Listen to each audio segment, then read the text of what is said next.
আল্লামা দেলোয়ার হোসেন সাঈদী রাহিমাহুল্লাহর স্মৃতি বিজড়িত শহীদ রজব আলী তথা প্যারেড ময়দানের ঐতিহাসিক তাফসীরুল কুরআন মাহফিলের প্রথম দিবসের এ পর্যায়ে মুক্ত মুফাসসির হিসাবে তাফসীর পেশ করছেন আল্লামা শহীদ সাঈদী রাহিমাহুল্লাহর সুযোগ্য উত্তরসূরি বিশিষ্ট মুফাসসির তাফসীর জগতের উজ্জ্বল নক্ষত্র জনাব আল্লামা আব্দুল্লাহ আল আমিন। জনাব আব্দুল্লাহ আল আমিন।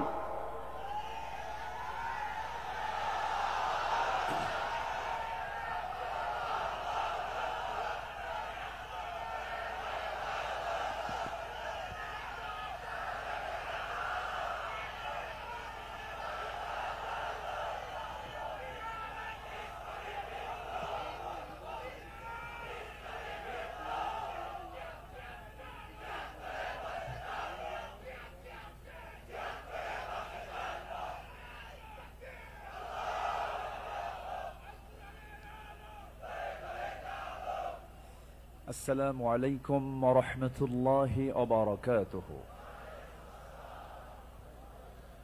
السلام عليكم ورحمة الله وبركاته.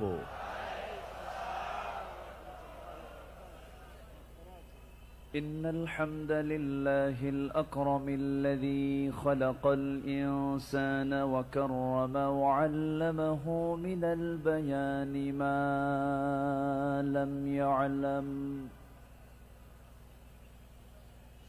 فسبحان الذي لا يحصى امتنانه باللسان ولا بالقلم. نشهد أن لا إله إلا الله وحده لا شريك له، ونشهد أن سيدنا وحبيبنا ومولانا محمدا عبده ورسوله الذي أرسله بالحق بشيرا ونذيرا وداعيا إلى الله بإذنه وسراجا وقمرا منيرا. فقد قال الله تعالى في كلامه المجيد وفرقانه الحميد: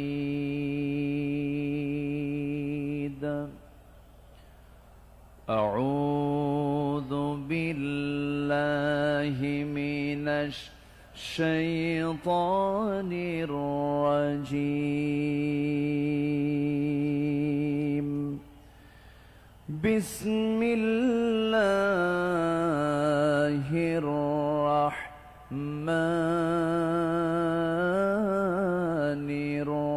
الرحيم.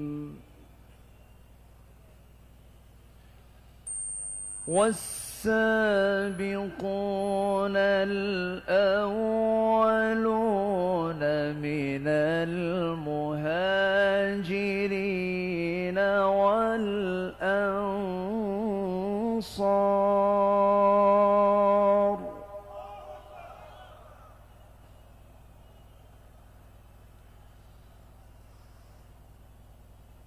من المهاجرين والأنصار والذين اتبعوهم بإحسان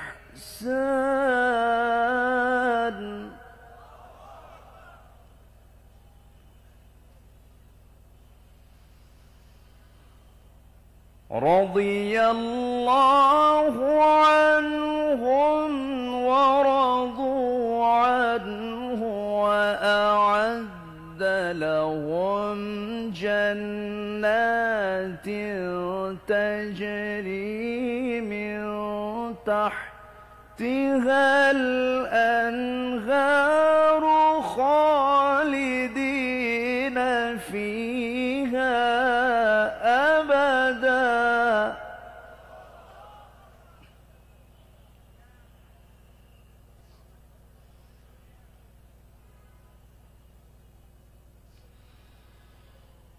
وأعد لهم جنات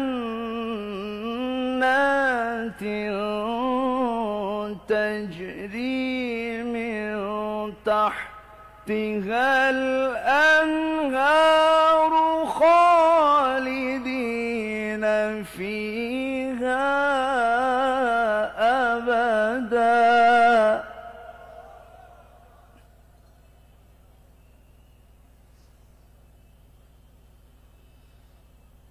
ذلك الفوز العظيم.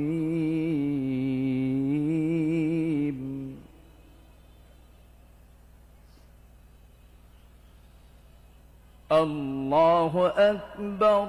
بسم الله الرحمن الرحيم.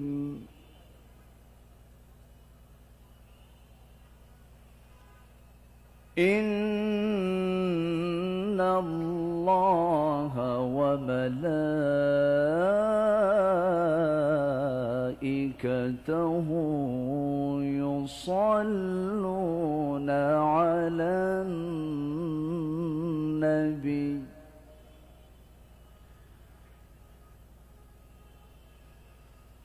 يا أيها الذين آمنوا صلوا عليه وسلموا تسليما. اللهم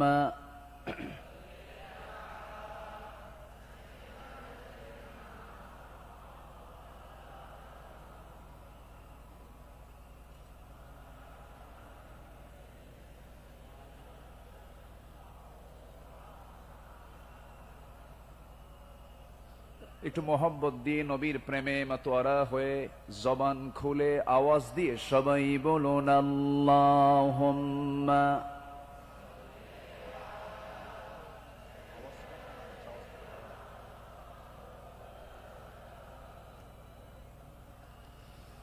وعلى آل سيدنا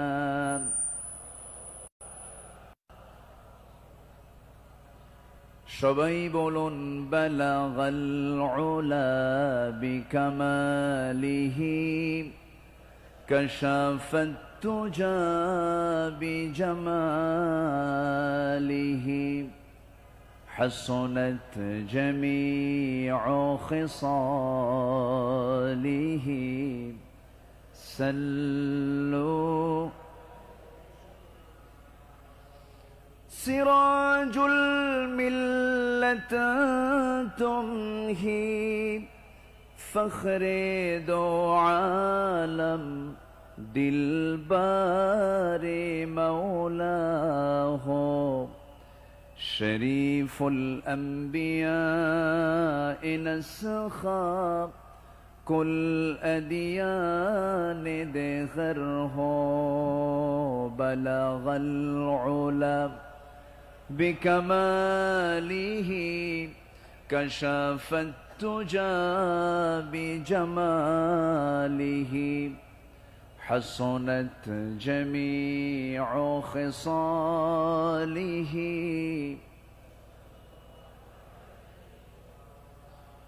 سورة يوسف بداري حكمة لقمان ما قارئ قرآن باري يهدي لسادمان ما بلغ العلا بكماله كشف التجا بجماله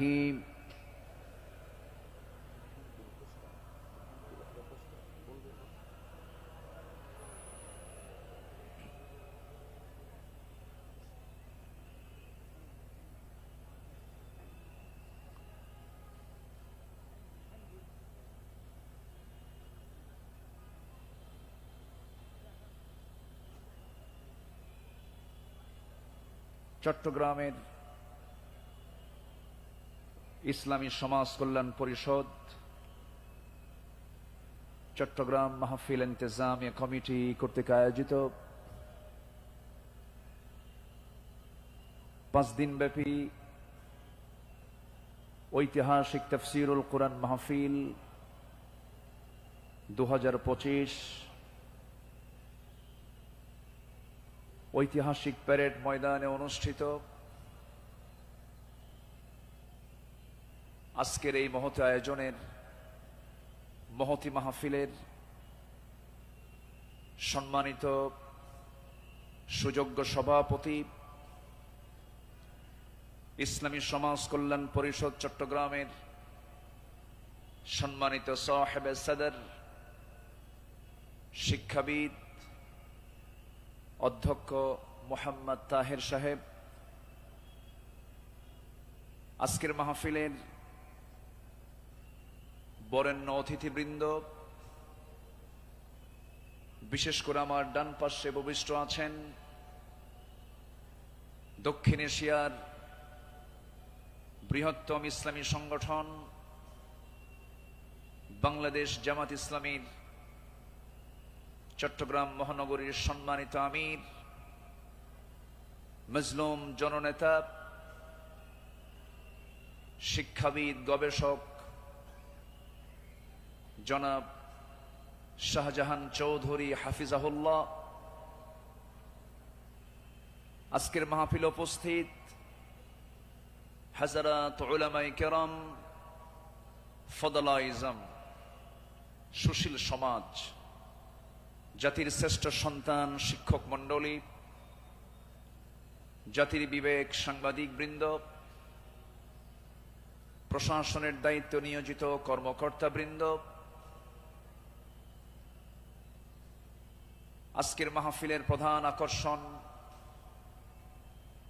দূরে ও কাছের বিভিন্ন স্থান থেকে, পার্শ্ববর্তী জেলা থেকে আগত তাওহীদের পতাকাবাহী, কালেমার ঝান্ডাবাহী, দ্বীন ইসলামের নরসারদুল বীর মুজাহিদ, প্রাণ প্রিয় সম্মানিত দ্বীনী ভাইরা, আড়ালে বসে আছেন শ্রদ্ধেয়া সম্মানিতা মা বোনেরা। আলোচনার সূচনায় আনুষ্ঠানিকতার মধ্য দিয়ে আমার পক্ষ থেকে আবারও দিল খোলা সালাম, আসসালামু আলাইকুম ওয়া রাহমাতুল্লাহি তাআলা ওয়া বারাকাতুহু।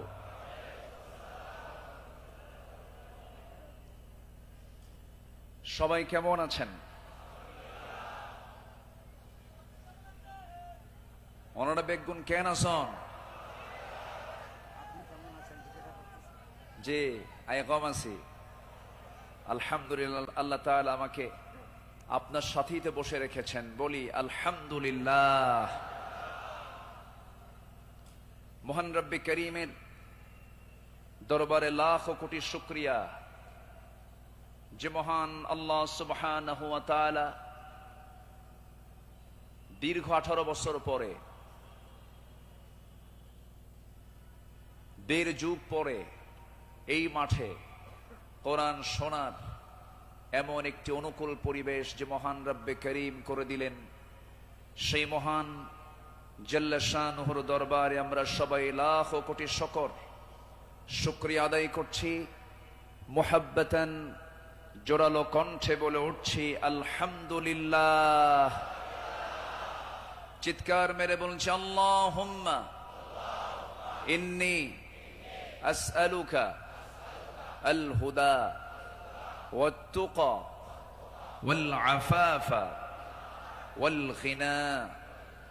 সবাই বলি আল্লাহুম্মা আইন্নি আলা যিকরিকা ওয়া শুকরিকা ওয়া হুসনি ইবাদাতিকা।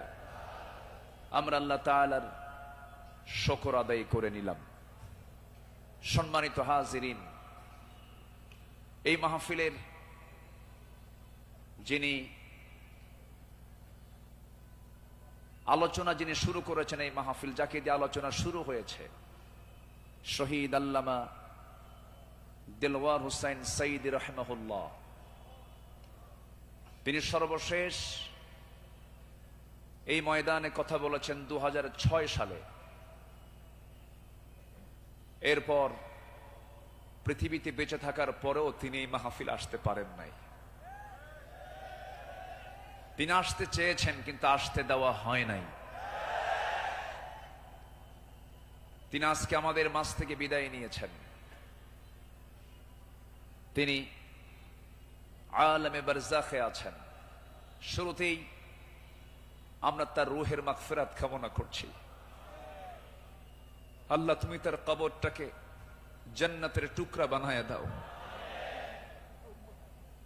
সম্মানিত ভাইয়েরা, আজকে যদি তিনি বেঁচে থাকতেন,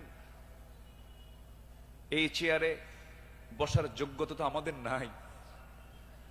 আমি তো জানি আমার এলেম কালাম কদ্দুর। আমি আব্দুল্লাহ আমিন, লা ইলমা লানা ইল্লা মা আল্লামতানা। আজকে এই চেয়ারে তাকি মানায়। তিনি দুনিয়া থেকে বিদায় নিয়েছেন। তার বড় শখ দুটো ছিল, একটা হলো আল্লাহর ঘর জিয়ারা করা, তিনি প্রায় প্রায় বলতেন, আর আরেকটা হলো তিনি যেন বের হয়ে কোরআনের এই ময়দানে যেন তিনি কথা বলতে পারেন। কিন্তু বাতিল শক্তিরা তাকে সেই তার চাওয়াটা পূরণ করতে দেয়নি। 2023 সালের 13ই অগাস্ট চিকিৎসার নাম করে সুস্থ একজন মানুষকে জেলখানা থেকে বের করে হসপিটালে জোর করে ভর্তি করিয়ে ইনজেকশন পুশের মধ্য দিয়ে পয়জনিং করে বিষ প্রয়োগ করে দিল্লির প্রেসক্রিপশনে তাকে হত্যা করা হয়েছে। তাফসীর মাহফিলের এই প্ল্যাটফর্ম থেকে সুস্পষ্ট ভাষায় জানান দিতে চাই, আল্লামা সাঈদীর মতো এই কিংবদন্তির হত্যার সঙ্গে জড়িত চূড়ান্ত শাস্তি নিশ্চিত করা হোক। এই মতের পক্ষে রাজি আছেন কারা কারা? হাত উঁচু করে দেখান মুসলমান।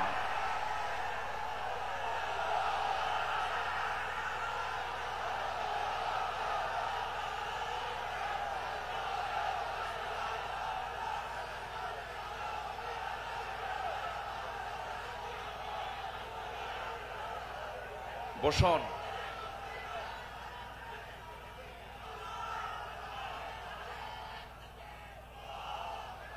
বসুন।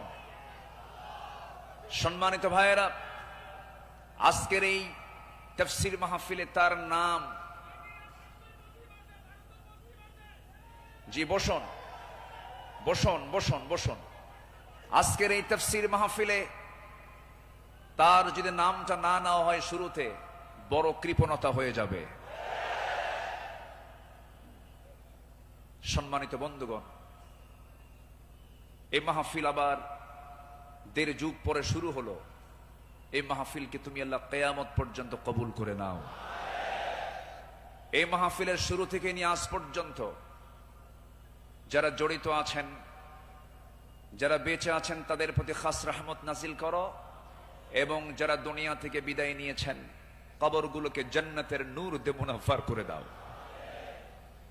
সম্মানিত ভাইয়েরা, আমি আলোচনার সূচনায় সর্বকালের সর্বযুগের সর্বশ্রেষ্ঠ গ্রন্থ, complete and balanced code of life, Al Quran আল মজিদের গুরুত্বপূর্ণ একটি সূরা, সূরাতুত তাওবার একটি আয়াত আমি তেলাওয়াত করেছি। সূরা তাওবার 100 নম্বর আয়াত আমি তেলাওয়াত দিয়ে শুরু করেছি। আয়াতটিকে সামনে রেখে কিছু কথা আমি বলতে চাচ্ছি। আল্লাহ যেন আমার মুখ থেকে সেই কথাগুলোই বের করে দেন যে কথাগুলো মুসলিম উম্মার জন্য এই মুহূর্তে দারুণ প্রয়োজন।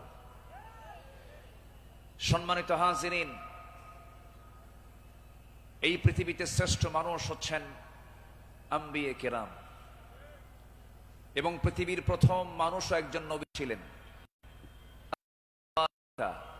সাইয়্যিদানা আদম আলাইহিস সালাতু ওয়াস সালাম, এবং এটার সিলসিলা শেষ হয়েছে খাতামুন নবিয়্যিন সরওয়ার কায়নাত, রাহমাতুল লিল আলামিন, রাহমাত আলম নবী মুকাররম জনাবে মুহাম্মদ রাসূলুল্লাহ সাল্লাল্লাহু আলাইহি ওয়াসাল্লাম, তার সময় এসে নবুয়তের এই সিলসিলা শেষ হয়েছে। এরপরে যাদের সম্মান মর্যাদা আল্লাহ পাক সবচাইতে বেশি দিয়েছেন তারা হচ্ছেন সাহাবায়ে কেরাম। আল্লাহ তাআলা তাদের সম্মান, তাদের মর্যাদা অনেক বেশি দিয়েছেন এবং আল্লাহ নিজে তাদের শানে বলেছেন রাদিয়াল্লাহু আনহুম, আল্লাহ তাদের উপরে সন্তুষ্ট হয়েছেন। আল্লাহ নিজে যদি বলেন আমি তাদের উপরে সন্তুষ্ট হয়েছি, তাদের হবে জান্নাত হবে, এটাই স্বাভাবিক। সেই সাহাবে কেরামদের জীবন থেকে কিছু কথা, আমার নবীর আদর্শে গড়া সাহাবীদের বিপ্লবী জীবন, মুমিনের অনুসরণীয় পথ, এই বিষয়ে আমি আজকে কিছু কথা বলতে চাচ্ছি। ওয়ামা তাওফীকি ইল্লা বিল্লাহ আলাইহি তাওয়াক্কালতু ওয়া ইলাইহি উনীব। আসুন সোজা আমরা আলোচনার দিকে চলে যাই। যেহেতু এক রাত আমি পেয়েছি, আল্লামা সাঈদ রাহিমাহুল্লাহ এমন একজন ব্যক্তি ছিলেন, একটানা একজন আলোচক 5 দিন একই প্ল্যাটফর্মে কথা বলেছেন, এমন রেকর্ড বাংলার জমিন আজ পর্যন্ত কেউ দেখাতে পারেন নাই। বলি আলহামদুলিল্লাহ, জোরে বলি আলহামদুলিল্লাহ। সম্মানিত হাজিরিন, আমরা যে কিতাব নিয়ে বসেছি, এই কিতাব আসমানি কিতাব। পৃথিবীর সকল কিতাব হলো দুনিয়ার, আর এই কিতাব হলো আসমানি, স্বতন্ত্র একটি কিতাব। আল্লাহ রাব্বুল আলামিন তার কালামে তার পরিচয় দিয়েই অনেক সূরার সামনে আগে এই কিতাবের সৌন্দর্য তুলে ধরেছেন, এই কিতাবের পরিচয় আগে তুলে ধরেছেন। যেমন কোরআন খোলার সঙ্গে সঙ্গেই আমরা পেয়ে যাই আমার রবের পরিচয় আলহামদুলিল্লাহি রাব্বিল আলামিন। এরপরে আমরা যখন সেকেন্ড সূরাতে আসি তখন পেয়ে যাই এই কিতাবের পরিচয় যালিকাল কিতাব লা রাইবা ফীহি। আবার আলে ইমরানে আসেন, এরকম পরিচয় পাওয়া যায়। সূরা ইয়াসিন, সূরা রহমান, সূরা ইউসুফ, অনেক সূরার শুরুতে আল্লাহ রাব্বুল আলামিন আগে এই কিতাবের সৌন্দর্য তুলে ধরেছেন। আল্লাহ রাব্বুল আলামিন বলেন আর রহমান আল্লামাল কুরআন খালাকাল ইনসানা আল্লামাহুল বায়ান আশ-শামসু ওয়াল কমারু বিহুসবানি ওয়ান নাজমু ওয়াশ-শাজারু ইয়াসজুদান। জোরে বলুন আল্লাহু আকবার। তিনি রহমান, যিনি বান্দাকে কোরআন শিক্ষা দিয়েছেন। আবার ইয়াসিনে চলে যান, ইয়াসিন ওয়াল কুরআনিল হাকীম ইন্নাকা লামিনাল মুরসালিন আলা সিরাতিম মুস্তাকিম। আল্লাহ রাব্বুল আলামিন এই কিতাবের পরিচয় অনেক সূরার শুরুতেই দিয়েছেন। আগে কিতাব সম্পর্কে বান্দা বুঝে নাও, সচরাচর অন্য কিতাবের মতো এই কিতাব এমনটা নয়। আল্লাহ রাব্বুল আলামিন এই বান্দার জন্য কিতাবটাকে কি করে দিয়েছেন? আল্লাহ রাব্বুল আলামিন বলেন তিবিয়ানাল লিকুল্লি শাই, তোমার জীবনের জন্য যা কিছু প্রয়োজন সব আয়োজন আমি এর মধ্যে করে দিয়েছি, কোথাও যাওয়ার দরকার নাই। ফাআইনা তাযহাবুন ইন হুয়া ইল্লা যিকরুল লিল আলামিন লিমান শাআ মিনকুম আন ইয়াস্তাকিম ওয়া মা তাশাউনা ইল্লা আন ইয়াশা আল্লাহু রাব্বুল আলামিন। জোরে বলুন আল্লাহু আকবার। তুমি কোথায় যাও, কোন পথে দৌড়াচ্ছ, দুনিয়ার কোন তন্ত্র মন্ত্রের দিকে দৌড়াও, দুনিয়ার কোন আইনের দিকে দৌড়াও, এই পৃথিবীতে 70 থেকে 80টি মানব রচিত মতবাদ আছে। সমস্ত মতবাদকে তোমার ধিক্কার মারতে হবে, পচা বস্তাগুলোকে ফেলে দিয়া আল্লাহর আহ্বান হলো ইন হুয়া ইল্লা যিকির, এই জিকিরের দিকে চলে আসো, কোরআন তোমাকে সুপারিশ করে জান্নাতের দরজায় পৌঁছায়া দেবে। কোরআনের দল ছাড়াও এই দেশে আরো দল আছে না নাই? আসতে বলবেন না, আছে না নাই? ইসলামী দল ছাড়া আরো দল এই দেশে আছে না নাই? কিন্তু আল্লাহর কাছে মনোনীত দল একটাই, ইন্নাদ-দীনা ইনদাল্লাহিল ইসলাম। ইসলাম ছাড়া অন্য কিছু যে গ্রহণ করবে, সোজা কথা আল্লাহ পাক বলে দিচ্ছেন, ওয়ামান ইয়াবতাগি গায়রাল ইসলামি দীনান ফালান ইউকবালা মিনহু, যে ব্যক্তি জীবন বিধান হিসাবে, দল হিসাবে ইসলামকে বাদ দিয়ে অন্য কোন দিনকে গ্রহণ করবে, তার কোনো কিছুই গ্রহণ করবেন না তিনি কে? এই কথা কে বলেছেন? অতএব দল করতেই হবে, সেই দল হতে হবে কার দল? আসতে বলবেন না, কার দল? আল্লাহ রাব্বুল আলামিন বলেন, ইন্নামা ওয়ালিয়্যুকুমুল্লাহু ওয়া রাসূলুহু ওয়াল্লাযীনা আমানুল্লাযীনা ইউকিমুনাস সালাতা ওয়া ইউতুনাজ যাকাতা ওয়া হুম রাকিউন ومن يتولى الله ورسوله والذين آمنوا فإن حزب الله هم الغالبون, যারা আল্লাহর দল করবে তারাই বিজয়ী হবে। ঘোষণাকার, ঘোষণাকার আল্লাহ। ছাড় দেন কিন্তু ছেড়ে দেন না, ঠিক কিনা? ছাড় দেন কিন্তু ছেড়ে দেন না। দেখেন না, যাওয়ার রাস্তা পাইল না, শেষে ভাঙ্গা হেলিকপ্টারে বিদায় নিল, ঠিক কিনা? যুগে যুগে যারাই আসমানি কিতাব নিয়ে ষড়যন্ত্র করেছে, যুগে যুগে যারাই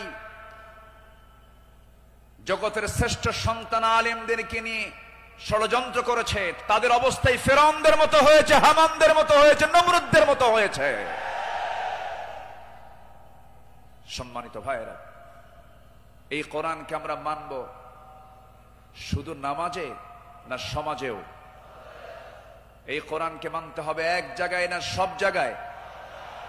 সব জায়গায় মানব, জোরে বলি ইনশাআল্লাহ। এর মধ্যে কোনো তথ্য বাদ পড়েনি, সব তথ্য আল্লাহ পাকের মধ্যে দিয়েছেন। মিন শাইইন ওয়ালা আসগরা মিন যালিকা ওয়ালা আকবারা ইল্লা ফি কিতাবিম মুবিন। এমন কোন ছোট বিষয় নাই যা বাদ পড়েছে, আবার এমন কোন বড় বিষয় নাই যা বাদ পড়েছে, সব বলে দিয়েছেন তিনি আমার কে? আল্লাহ পাক। আল্লাহ তাআলা একটা সূরা নাযিল করেছেন, সূরাতুন নাহল, মৌমাছি। শতকের পর শতক, হাজারো গবেষণার পরে সর্বপ্রথম 1973 সালে অস্ট্রিয়ান একজন বিজ্ঞানী কার্ল ভন ফ্রিশ মৌমাছির জীবন চক্র নিয়ে গবেষণা করে তিনি নোবেল পুরস্কার পান। তিনি এই বিষয়ে একটা বইও লিখেছেন যার নাম হলো দ্য ড্যান্সিং বিজ।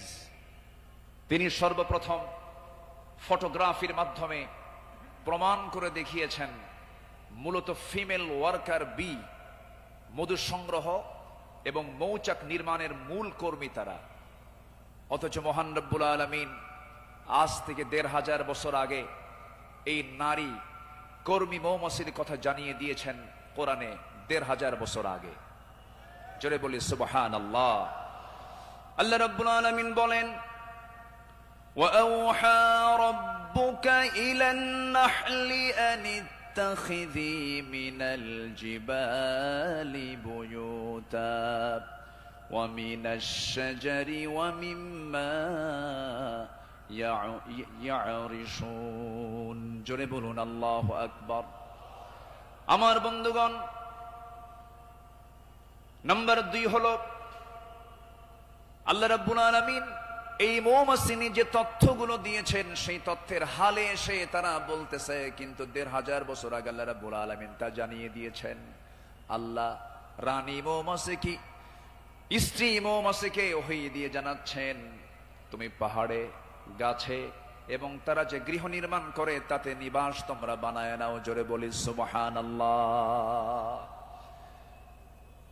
নম্বর 2, তিনি প্রমাণ করেছেন যখন একটি কর্মী মৌমাছি নতুন ফুলের বাগান বা উদ্যান খুঁজে পায়, তখন সে অন্য মৌমাছিদের সঠিক পথের দিক নির্দেশনা দেয়। কার্ল ভন ফ্রিচ এই নাচের নামটা দেন হচ্ছে ওয়াগল ড্যান্স, যা পৃথিবী জুড়ে সাড়া ফেলে। অথচ এই তথ্য কোরআনের কাছে অনেক পুরাতন। মহান আল্লাহ তাআলা ১৫০০ বছর আগে এটাও জানিয়ে দিয়েছেন। জোরে বলি সুবহানাল্লাহ। আল্লাহ রাব্বুল আলামিন বলেন, সুম্মা কুলি মিন কুল্লি সামারাতি ফাসলুকি সুবুলা রাব্বিকা যুলুলা। জোরে বলুন আল্লাহু আকবার। তুমি প্রত্যেক ফল থেকে আহার করো এবং তুমি আমার রবের সহজ পথে চলো। আল্লাহু আকবার। বিজ্ঞান হালে বলছে, কোরআন ১৫০০ বছর আগে বলছে। তাহলে এখন বলুন, কোরআন বিজ্ঞান থেকে নিয়েছে না বিজ্ঞান কোরআন থেকে ধার করেছে? বিজ্ঞান কোরআন থেকে ধার করেছে। এখানে শেষ নয়। নম্বর 3, বর্তমান সময়ে বিজ্ঞানীরা নিখুঁত গবেষণার মাধ্যমে প্রমাণ করেছেন আসলে মধু বের হয় মৌমাছির পেট থেকে। মৌমাছির পেট থেকে। এই আশ্চর্য তথ্যটিও মহান রব্বুল আলামিন ১৫০০ বছর আগেই জানিয়ে দিয়েছেন। সুবহানাল্লাহ। আল্লাহ রাব্বুল আলামিন বলেন, ইয়াখরুজু মিন বুতুনিহা শারাবুম মুখতালিফুন আলওয়ানুহু ফীহি শিফাউন লিন-নাস ইন্না ফী যালিকা লাআয়াতান লিকাওমিন ইয়াতাফাক্কারুন। জোরে বলুন আল্লাহু আকবার। তার পেট থেকে এমন পানীয় বের হয় যা রং ভিন্ন ভিন্ন, যাতে রয়েছে মানুষের জন্য রোগ নিরাময়। নিশ্চয় এতে নিদর্শন রয়েছে সেই কওমের জন্য যারা চিন্তা করে। জোরে বলে সুবহানাল্লাহ। আল্লাহ তাআলার কি একটা ফার্মাসিউটিক্যাল কোম্পানি, কি বিশাল বড় একটা ফ্যাক্টরি আল্লাহ পাক মৌমাছিকে এই দায়িত্ব দিয়ে দিয়েছেন।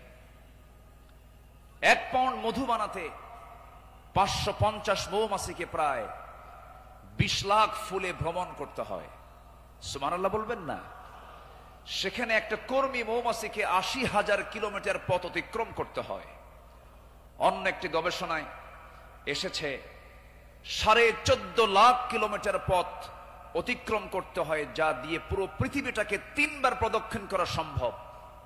শুধু 1 পাউন্ড মধু তৈরিতে মৌমাছির এত কষ্ট করতে হয়। আল্লাহু আকবার বলেন।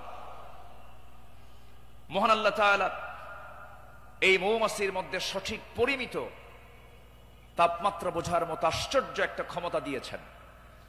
মৌচাকের সঠিক তাপমাত্রা 35 ডিগ্রি সেলসিয়াস থাকা প্রয়োজন। যদি কখনো তাপমাত্রা এর কম 30 ডিগ্রিতে নেমে আসে, তখন মৌমাছিগুলো সবাই একত্রিত হয়ে তাদের ডানাগুলো ঝাঁপিয়ে তাপমাত্রা বৃদ্ধি করে। জোরে বলে সুবহানাল্লাহ। আবার যদি কখনো তাপমাত্রা যদি বেড়ে 40 ডিগ্রি হয়ে যায়, তখন আবার তারা উল্টো দিকে ডানা ঝাপটিয়ে মৌচাকে তাপমাত্রা ঠান্ডা করে। তখন আবারও 35 ডিগ্রি তাপমাত্রায় নিচে স্বাভাবিক হয়ে যায়, নিচে নেমে আসে। এগুলো কার কুদরত? আসতে বলবেন না, কার কুদরত? আল্লাহর কুদরত। সম্মানিত ভাইয়েরা, আল্লাহ রাব্বুল আলামিন এই কিতাবের ভিতরে হাদিদ নামে, লোহা নামে একটা সূরা নাজিল করেছেন। সূরার নাম কি? হাদিদ, লোহা। লোহা ছাড়া কিছুই হয় না। এই লোহা নিয়ে বিজ্ঞান গবেষণা করে বলছে, আধুনিক বিজ্ঞান বলতেছে লোহার সৃষ্টি পৃথিবীতে নয়, বরং লোহা এসেছে বহির জগৎ থেকে, আকাশ থেকে। কারণ পৃথিবীর পরিবেশে লোহা উৎপাদনের জন্য অনুপযোগী। কেননা সূর্যের যে তাপমাত্রা লোহা উৎপাদনের জন্য যথেষ্ট নয়। সূর্যের কেন্দ্রের তাপমাত্রা হলো 15 মিলিয়ন ডিগ্রি সেলসিয়াস, আর সূর্যের পৃষ্ঠে অর্থাৎ ফটোস্ফিয়ারের তাপমাত্রা হচ্ছে 5.5 থেকে 6,000 ডিগ্রি সেলসিয়াস। অথচ লোহা উৎপাদনের জন্য আনুমানিক 5 বিলিয়ন ডিগ্রি সেলসিয়াস প্রয়োজন। বিজ্ঞানীদের ধারণা কোন সুপারনোভা বিস্ফোরণ থেকেই এই লোহার আগমন ঘটে থাকতে পারে। অথচ মহান রব্বুল আলামিন 1500 বছর আগেই সূরা হাদীদে জানিয়ে দিয়েছেন আল্লাহ পাক লোহা নাজিল করেছেন। সুবহানাল্লাহ বলবেন না? আল্লাহ রাব্বুল আলামিন বলেন, وأنزلنا الحديد فيه بأس شديد ومنافع للناس। সূরাতুল হাদীদ আয়াত নাম্বার 25 মহান রব্বুল আলামিন বলেন, আমি লোহা নাজিল করেছি যাতে রয়েছে প্রচন্ড শক্তি, মানুষের জন্য বহুবিধ উপকার। জোরে বলি সুবহানাল্লাহ। তাহলে বিজ্ঞান এগুলো প্রমাণ করেছে না কোরআন থেকে ধার করেছে? কোরআন থেকে ধার করেছে। বিজ্ঞান দিয়ে কোরআন যাচাই হবে না, কোরআন দিয়ে বিজ্ঞান যাচাই হবে। কোন আইন দিয়ে কোরআনকে ব্যর্থ করার চেষ্টা করলে সে ব্যর্থ হবে। কোরআন দিয়ে পৃথিবীর সকল আইনকে ব্যর্থ করতে হবে। যারা বলেন কোরআন আর রাজনীতি ভিন্ন বিষয়, তাদের নতুন করে ঈমান আনতে হবে। কোরআন হচ্ছে আইন এবং প্রশাসনের চলন্ত বিশ্বকোষ। এটা দিয়েই নামাজ যেমন চলতে পারে, সমাজও চলতে পারে। কোরআন দিয়ে ক্যান্টনমেন্ট চলবে, কোরআন দিয়ে প্রশাসন চলবে। কোরআন দিয়ে চলতে পারে না এমন কোন প্ল্যাটফর্ম নেই, কোরআন দিয়ে সব চলবে, এটাই স্বাভাবিক।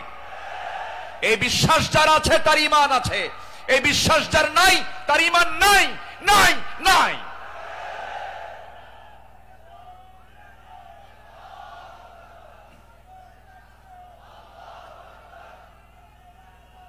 সম্মানিত ভাইয়েরা, সম্মানিত বন্ধুগণ, তাহলে সব সমস্যার সমাধান কি কোরআন করতে পারে?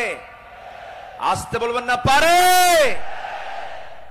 এখন বাংলাদেশের সবচাইতে বড় সমস্যা কি জানেন? গদি সমস্যা।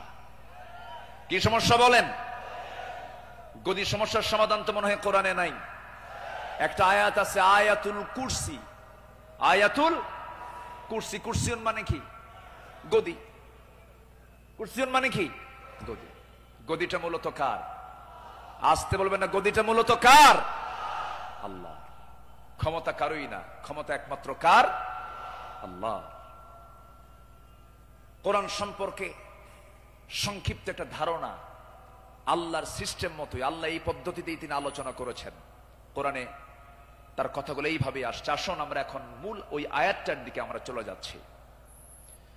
সম্মানিত বন্ধুগণ,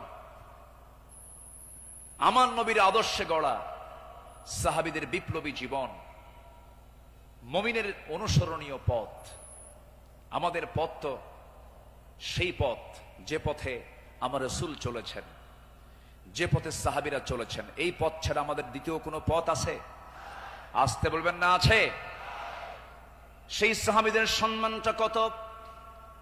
আল্লাহ রাব্বুল আলামিন বলেন, والسابقون الأولون من المهاجرين والأنصار والذين اتبعوهم بإحسان رضي الله عنهم ورضوا عنه وأعد لهم جنات تجري تحتها الأنهار خالدين فيها أبدا ذلك الفوز العظيم জোরে বলুন আল্লাহু আকবার। মুহাজির এবং আনসারদের মধ্যে যারা ঈমানে প্রথমে যারা অগ্রগামী হয়েছে এবং যারা নিষ্ঠার সাথে তাদের অনুসরণ করেছে, আল্লাহ তাদের সকলের প্রতি সন্তুষ্ট হয়েছেন, তারাও তার প্রতি সন্তুষ্ট হয়েছেন। আল্লাহ তাদের জন্য এমন জান্নাত রেখে দিয়েছেন যার নিচ দিয়ে নহর প্রবাহিত, আল্লাহ তাআলা সেই জায়গায় তাদেরকে চিরকাল রাখবেন। আর এটার চাইতে মহা সাফল্যের অন্য কিছু হতে পারে না। জোরে বলি সুবহানাল্লাহ। আমার ভাইয়েরা, যাদের প্রতি আল্লাহ রাজি হন তারাই তো আমাদের অনুসরণীয় হওয়ার কথা। যারা আল্লাহর রহমত প্রাপ্ত বান্দা, যাদের দুনিয়াতে জান্নাতের সংবাদ দিয়েছেন, এমন 10 জন সাহাবী ছিলেন যাদেরকে আল্লাহ রাব্বুল আলামিন দুনিয়াতে জান্নাতের সংবাদ তাদের কানে শুনিয়ে দিয়েছেন। জোরে বলি সুবহানাল্লাহ। একজন সাহাবীকে যদি কেউ ফলো করতে পারে তার জন্য জান্নাত ইজি হয়ে যাবে। আস-সাহবাতু কান-নুজুম, সাহাবীরা হচ্ছে আকাশের নক্ষত্রের সমান। আল্লাহু আকবার বলেন। সম্মানিত ভাইয়েরা, মুমিনদের অনুসরণীয় যে পথ, আমি 10টা পয়েন্ট আমি কথা বলতে চাই। নাম্বার 1, আল্লাহ এবং রাসূলের প্রতি বিনম্র চিত্তে অটুট আনুগত্য। আল্লাহ এবং রাসূলের প্রতি বিনম্র চিত্তে অটুট আনুগত্য, এটা ছিল সাহাবীদের জীবনের সবচেয়ে বড় আমল। বলি আলহামদুলিল্লাহ। সম্মানিত ভাইয়েরা, আল্লাহ রাব্বুল আলামিন সুন্দর করে এই ব্যাপারে বলছেন।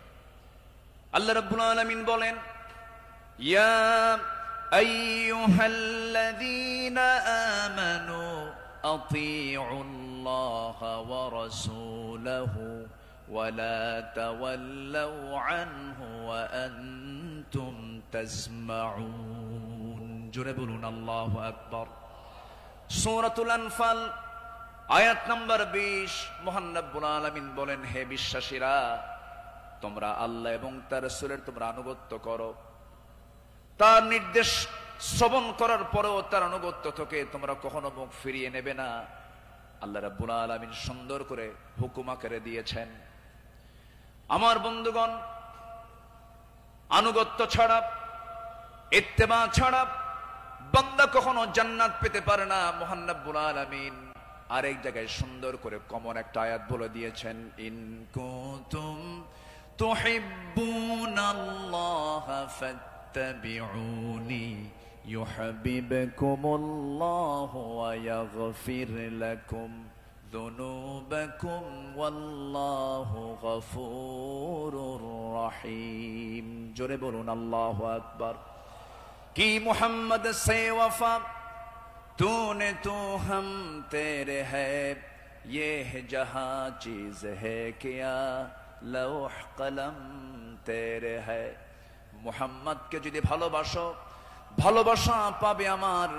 লৌহ কলম লুভিবে তোমরা, মাটির পৃথিবী সেকোন ছাড় সব পেয়ে যাবে, কিন্তু নিজের জীবনের চাইতে রাসূলকে বেশি ভালোবাসতে হবে এবং তার ইত্তেবা করতে হবে। সাহাবীরা তা দেখিয়ে দিয়েছেন তাদের প্র্যাকটিক্যাল লাইফে।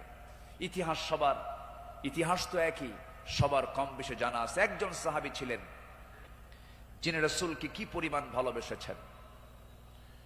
আমার নবীজি বদর যুদ্ধের ডাক দিয়েছেন। বদর যুদ্ধের দিন আমার নবীজি রোজা ভাঙ্গার নির্দেশ দিয়ে বললেন, সাহাবীরা কে আছো, আমার ডাকে সাড়া দিয়ে বদর প্রান্তরে পৌঁছবে। তোমরা কি জানো আজকের এই দিন হচ্ছে সেই দিন যেদিন সন্তান পিতার বিরুদ্ধে যুদ্ধে নামবে। আজকের দিন তো সেই দিন যেদিন পিতা তার সন্তানের বিরুদ্ধে যুদ্ধে নামবে। আজকে গোত্র গোত্রের যুদ্ধ, আত্মীয় আত্মীয়র যুদ্ধ, জামাই শ্বশুরের সামনে মুখোমুখি হয়ে যাবে।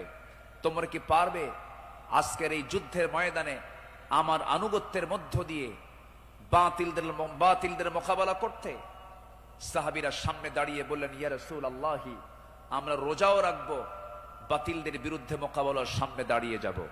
আমার রাসূল বললেন, আজকের দিনে রোজা রাখার প্রয়োজন নেই। ফাইদ্দাতুম মিন আইয়ামিন উখর, চলো আমরা জিহাদের প্রস্তুতি নিয়ে ফেলি। আমার নবীজি যুদ্ধের ময়দানে হাজির হয়ে গেলেন। আমার নবীজি যুদ্ধের ময়দানে যখন দাঁড়ালেন, 313 জন সাহাবী নিয়ে বদর নামক প্রান্তরে, রমজান মাস, আমার নবীজির সামনে যখন দাঁড়ালেন, যুদ্ধ শুরু হয়ে গেছে। ওই যুদ্ধের ময়দানে 313 জন সাহাবীর ভিতরে 2 জন সাহাবী ছিলেন তাদের বয়স একদম কম ছিল, মুআজ এবং মুআজ। এই দুইজন ছোট্ট সাহাবী, 11 এবং 13 বছর বয়স। এই দুইজন সাহাবী নবীর কাছ থেকে পারমিশন নিয়ে নিলেন, যুদ্ধের ময়দানে গিয়া প্রথম কাতারে দাঁড়ায় গেছে। এক সাহাবীকে ডাক দিয়ে বলছে, ও আমার চাচা, আবু জেহেল কোথায়? আবু জেহেল দিয়ে কি করবা? সঙ্গী সঙ্গী ছোট্ট দুইজন দারাজ গলায় দারাজ কণ্ঠে বলে ফেলতেছে, আমরা শুনেছি আবু জেহেল নাকি রাসূলকে খুব কষ্ট দিত, খুব জুলুম করত। আজকে আমরা কারো বিরুদ্ধে যুদ্ধ করতে আসি নাই, আবু জেহেলকে আজকে দুনিয়া থেকে বিদায় করার জন্য আজকে আমরা যুদ্ধে হাজির হয়েছি। ছোট্ট বাচ্চা মানুষ, ছোট কিন্তু ইমান খুব বড়, মজবুত ইমান। এই ছোট্ট বাচ্চার কথা শুনে ওই সাহাবী আশ্চর্য হয়ে গেলেন। সাহাবী আশ্চর্য হয়ে বলতেছে, তোমরা কি তাকে সত্যি হত্যা করবে নাকি? হত্যা করব। ওই যে দেখা যায় ঘোড়ার পিঠে বসে আছে, দুই দিকে পা ছেড়ে দেওয়া। শুধু বলতে দেরি হয়েছে, যেতে দেরি হয় নাই। সিংহের মতো গর্জন দিয়া বাস পাখির মতো উড়ন্ত হয়ে দৌড় মারা শুরু করে দিয়েছে। আবু জেহেলের দুই পাশে দুইজন দাঁড়ায় গেছে। লোকজন টের পায় না এটা কোন গ্রুপের মানুষ। দুইজন ছোট্ট বাচ্চার হাতে ছোট্ট তরবারি ছিল, এত জোরে সজোরে আঘাত করেছে দুইজন মিলে। আল্লাহু আকবার বলে আবু জেহেল ওই যে জমিনে ধরাশয়ী হয়ে পড়ে গেছে, কোমর সোজা করে আবু জেহেল আর দাঁড়াতে পারে নাই। এইদিকে বড় ভাই মুআজের পিছন থেকে একজন কাফের এসে তার ডান হাতে পিছন দিক থেকে তরবারির যখন একটা আঘাত দিয়েছে, এক আঘাতে তার ডান হাতটা চামড়ার সঙ্গে ঝুলতে লাগলো। ঝনঝন করে তরবারি পড়ে গেছে। যুদ্ধ করবেন কেমনে? তার ডান হাতটা ঝুলতেছে চামড়ার সাথে। দৌড় মেরে চলে গেছেন, বাম হাতে তরবারি তুলে নিয়েছেন। যুদ্ধ থামালেন না। যুদ্ধ চালাতে গিয়ে দেখা গেল ডান হাতটা চামড়ার সঙ্গে ঝুলে আছে, ঝুলন্ত হাতটা এসে বাম হাতে বারবার ধাক্কা খাচ্ছে, ডিস্টার্ব হচ্ছে মনে করে ঝুলন্ত ডান হাতটা বাম পায়ের নিচে রেখে এত জোরে টান মারলেন, এক টানে হাতটা ছিটকে পড়ে গেল। বাম হাতে যুদ্ধ চালাতে লাগলেন। বাম হাত পিছন দিক থেকে আঘাত করে তার কেটে ফেলে দিল।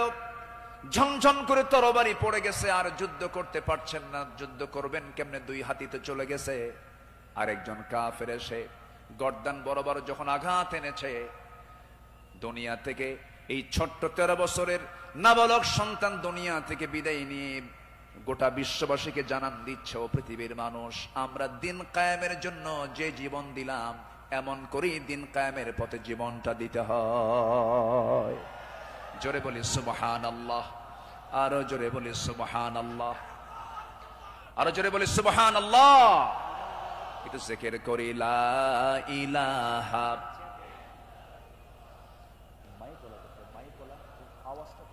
আরো জোরে লা ইলাহা, আওয়াজটা নাই, আওয়াজ কম হচ্ছে, বলেন যে কানে আওয়াজ দিতে হবে।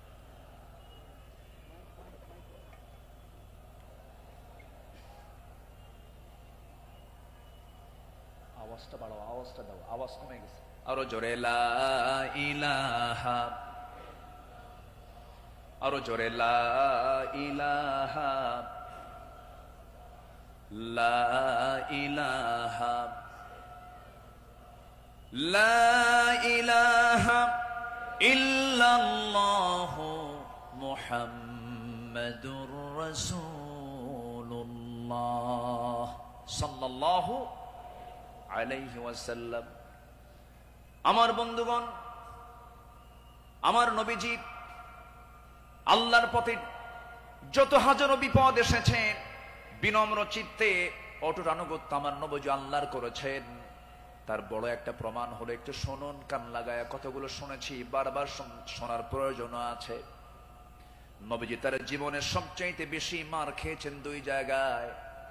একটা হলো তায়েফের ময়দান, আরেকটা হচ্ছে উহুদের ময়দান।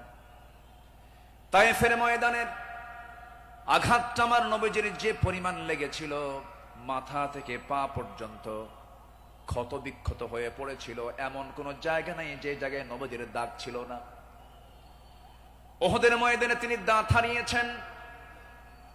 খন্দকের পরীক্ষা খনন করতে গিয়ে তিনি তার কোমর হারিয়েছেন। যখন পরীক্ষা খনন করতে গেছেন, 4 দিনের না খাওয়া রাসূল পরীক্ষা খনন করতে গিয়ে ওই যে কোমর কুঁজো হয়ে গিয়েছিল, মৃত্যুর দিন পর্যন্ত আমার নবীজি কোমর সোজা করে দাঁড়াতে পারেন নাই। এত বড় কঠিন মুসিবতের সম্মুখীন আমার নবীজি হয়েছেন। সবচেয়ে কঠিন টাইম চলে গেছে হলো তায়েফের ময়দানে। বুক ভরা আশা নিয়ে কালেমার দাওয়াত দিতে গেছেন, কিন্তু সেই জায়গায় গিয়ে আমার নবীজি ফুল পেয়েছেন না পাথর পেয়েছেন? ফুল পেয়েছেন না পাথর পেয়েছেন? পাথর পেয়েছেন। কিন্তু আমার নবীজি রক্তাক্ত অবস্থায় পড়ে থাকলেন। জুতার তলার সঙ্গে পায়ের তলার জমাট বেঁধে গেছে। নবীজি দাঁড়াতে পারছেন না, সেন্সলেস হয়ে পড়েছিলেন। কিন্তু যখন হোশটা ফিরে আসলো, মালাকুল জিবাল এসে নবীকে লক্ষ্য করে বলছেন, ইয়া রাসূলুল্লাহ, 2 দিকের পাহাড় দিয়ে চাপা দিয়ে এদেরকে আমি শেষ করে দিই, আপনি শুধু অর্ডার করেন।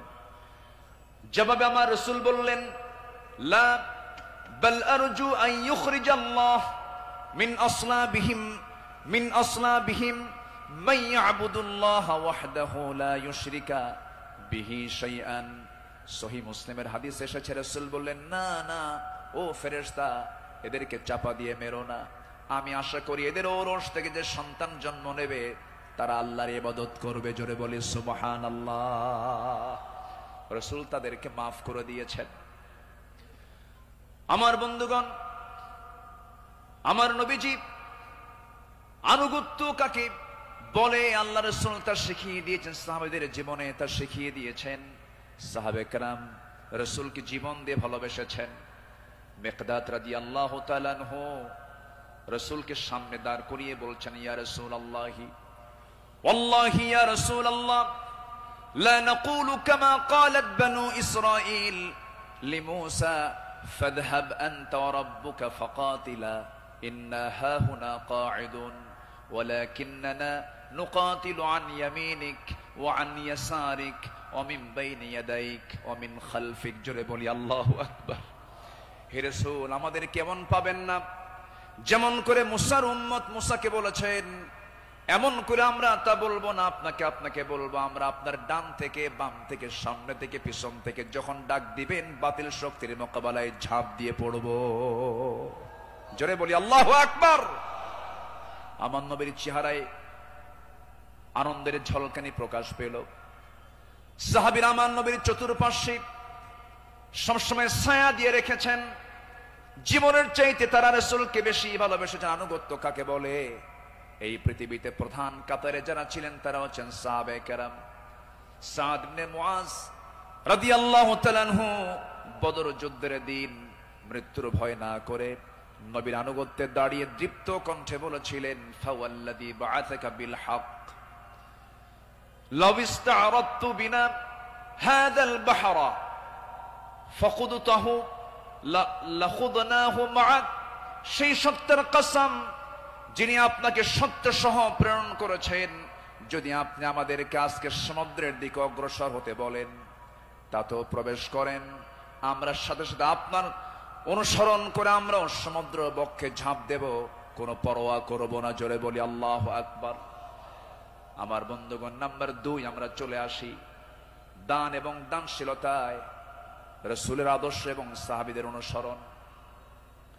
আমার নবীজির দান, তার যে দানশীলতার ব্যাপারে হাদিস এসেছে, তিনি প্রবাহিত বাতাসের মতো দান করতেন।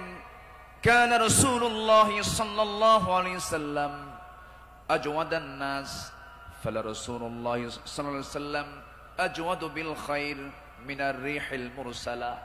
আমার নবীজি প্রবাহিত বাতাসের মতো তিনি দান করতেন। যখন শুরু করতেন দান থামতো না, অবারিত দান করতেন। জোরে বলি সুবহানাল্লাহ। সাইয়েদনা ওমর ফারুক রাদিয়াল্লাহু তাআলা আনহু তিনি বলেন, তাবুকের প্রান্তরে বুক ভরা আশা নিয়া নবীর সামনে দাঁড়ালাম এবং মনে মনে ভাবলাম, সারা জীবন আমার বন্ধু আবু বকরের সঙ্গে কোনো ইবাদতের কম্পিটিশনে পারি নাই, আজকে আমি আবু বকরকে হারায়া ফেলবো। তিনি করলেন কি, সমস্ত সম্পত্তির অর্ধেক তিনি তাবুক অভিযানে তিনি দান করলেন। আব্দুর রহমান ইবনে আওফ রাদিয়াল্লাহু তাআলা আনহু 3 বস্তা সোনা দান করেছেন। সবার দান যখন শেষ হয়ে গেছে, আমার নবী অপেক্ষার প্রহর গুনছেন তার সারা জীবনের বন্ধু, 3 দিনের ছোট বড় হিজরতের রাতের সাথী সাইয়েদনা আবু বকর সিদ্দিক রাদিয়াল্লাহু আনহু তিনি কখন তাবুকের জন্য তিনি কি নিয়ে আসবেন, তার দানের পরিমাণ কি, তিনি অপেক্ষার প্রহর গুনছেন।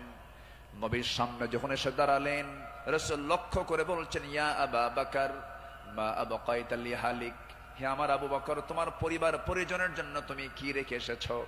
তিনি জবাব দিতে নিয়ে বলছেন, ক্বালা বাকাইতু লাহুমুল্লাহ ওয়া রাসূলাহ, আমি আমার পরিবারের জন্য রেখে এসেছি শুধু আল্লাহ এবং আল্লাহ রাসূলকে, বাকি সব তাবুকের প্রান্তরের জন্য আমি দান করেছি। জোরে বলি সুবহানাল্লাহ।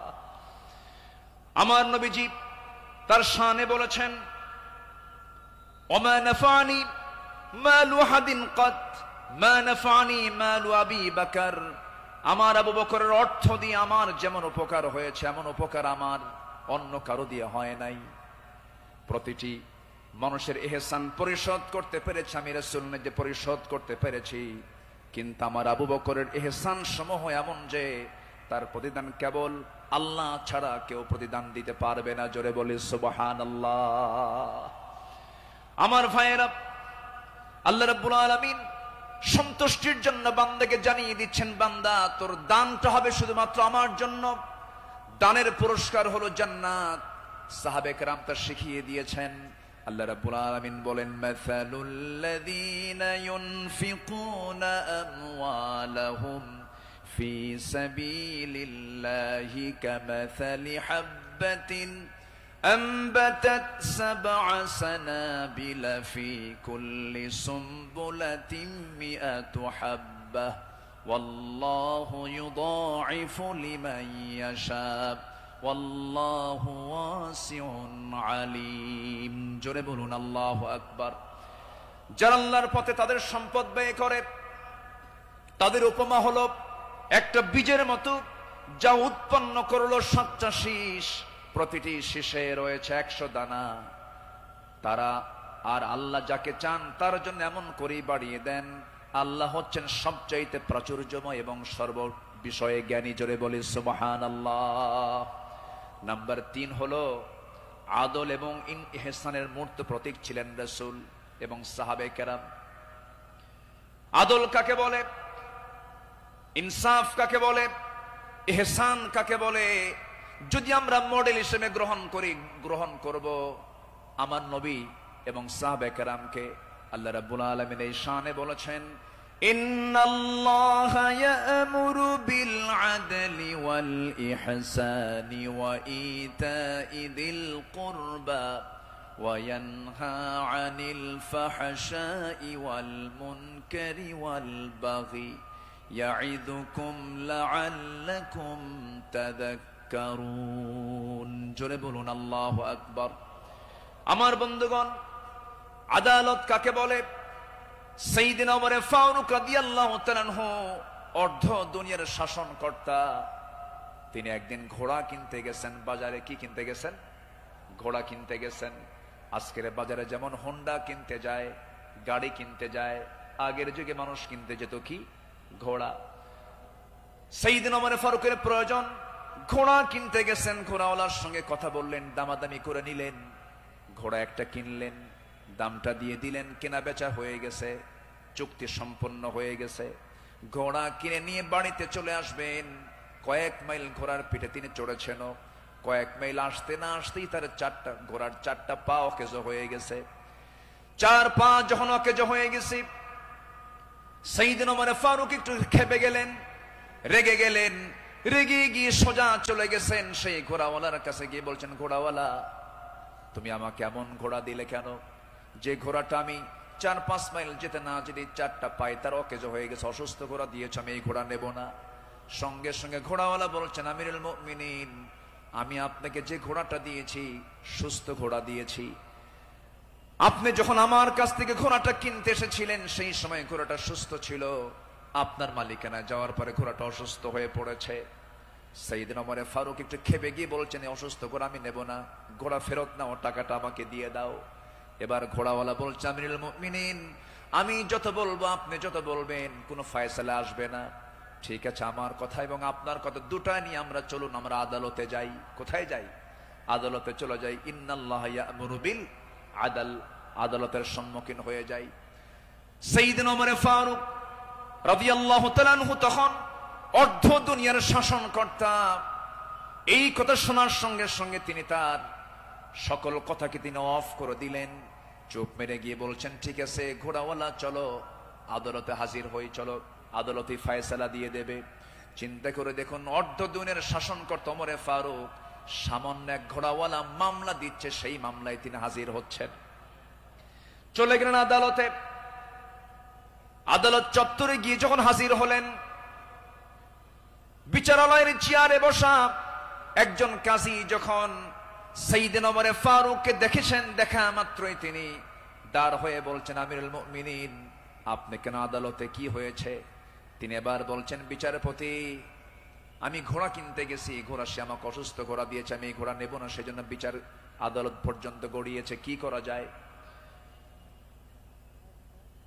কাজী সুরাই ইবনুল হারিস আল কিন্দি রাহিমাহুল্লাহ সেই বিচারপতির নাম। তিনি বলছেন, আমিরুল মুমিনিন, দুপক্ষের কথাই তো শুনতে হবে। দুপক্ষের কথাই তিনি শুনলেন। ঘোড়াওয়ালাও তার বক্তব্য দিল, খলিফাতুল মুসলিমিন তিনিও তার বক্তব্য পেশ করলেন, তার কথাগুলো বললেন। দুজনের কথা শোনার পরে কাজী সুরাই ইবনুল হারিস আল কিন্দি রাহিমাহুল্লাহ এবার বলছেন, আমিরুল মুমিনিন, অবশ্যই আপনি সম্মানিত, আপনি খলিফাতুল মুসলিমিন, কিন্তু আদালতটাকে কায়েম করার জন্য আমি আজকে আপনার কাছে দুঃখ প্রকাশ করছি। আজকে এই আদালতের রায়টা আপনার পক্ষে যাবে না, এই রায়টা সম্পূর্ণ ঘোড়াওয়ালার পক্ষে চলে যাবে। আমি আপনাকে বুঝাইয়া দিচ্ছি। এবার তিনি বলছেন, আমিরুল মুমিনিন, আপনি আমার সামনে যে কথা বলছেন, আপনি এই জায়গা থেকে সুস্থ অবস্থায় বাড়ি পর্যন্ত ফিরবেন, তার কোনো গ্যারান্টি আছে নাকি? না, গ্যারান্টি নাই। তাই যদি হয় যে ঘোড়াটা আপনি কিনে নিয়েছেন, সেই ঘোড়াটা সুস্থ অবস্থায় কিনেছেন, আপনার মালিকানায় যাওয়ার পরে ঘোড়াটা অসুস্থ হতেই পারে, অসুস্থ হয়ে গেছে, কিন্তু সেই ঘোড়াটা ফেরত দিয়া আপনি টাকা ফেরত নিবেন, এমনটা তো ইসলাম এলাও করে না। সাইয়েদনা ওমর ফারুক রাদিয়াল্লাহু তাআলা আনহু একটা কথাও বললেন না। আদালত চত্বর থেকে তিনি বের হয়ে গেলেন। পরের দিন তিনি মাজলিসে শুরার বৈঠকে বসলেন, সবাইকে জানান দিলেন যে আমার সমস্ত উপস্থিত সমস্ত পরামর্শ সভার সদস্যবৃন্দ, গতকালকে আমি একজন বিচারপতি পেয়েছি, এত বড় আদিল মানুষ আমি দেখি নাই, এত বড় আদিল, ইমামুন আদিল, এত সুন্দর রায় সে দিয়েছে, তার এত বড় সাহস, সে ব্যক্তির দিকে তাকায় নাই, সে আইনের দিকে তাকাইছে, আদালতের দিকে তাকাইছে। আমি ওমর আমার বিরুদ্ধে সে রায় দিয়েছে, এই লোকটাকে সাধারণ বিচারপতি না বানায় তাকে কেন্দ্রীয় বিচারপতি বানায় দিলাম। আল্লাহু আকবার বলেন। সম্মানিত ভাইয়েরা, সম্মানিত বন্ধুগণ, বিগত 16 বছর যে বিচারগুলো হয়েছে, প্রহসনের বিচার হয়েছে, অনেক মার কোল তারা শূন্য করেছে, অনেক আল্লাহর গোলামের উপরে তারা জুলুম করেছে। 2018 সালে হঠাৎ করে আমার বাড়ি চতুর্দিক থেকে কয়েকশো পুলিশ আমার বাড়ি ঘেরাও করে আমাকে ধরতে গেছে। বিশাল বড় সন্ত্রাসী তো, ধরতে গেছে। তো বললাম, ভাই কি সমস্যা কি, চলেন থানায় যেতে হবে। থানায় নিয়ে গেল। ওসির সামনে বসে আছি, দেখি ওসির চোখের ভিতরে পানি টলমল করছে, অশ্রুপূর্ণ চোখ। তো বললাম, আপনি কান্দেন কেন? হুজুর, আমি আপনার খুব ভক্ত। তো ভক্ত তো ধরছেন কেন?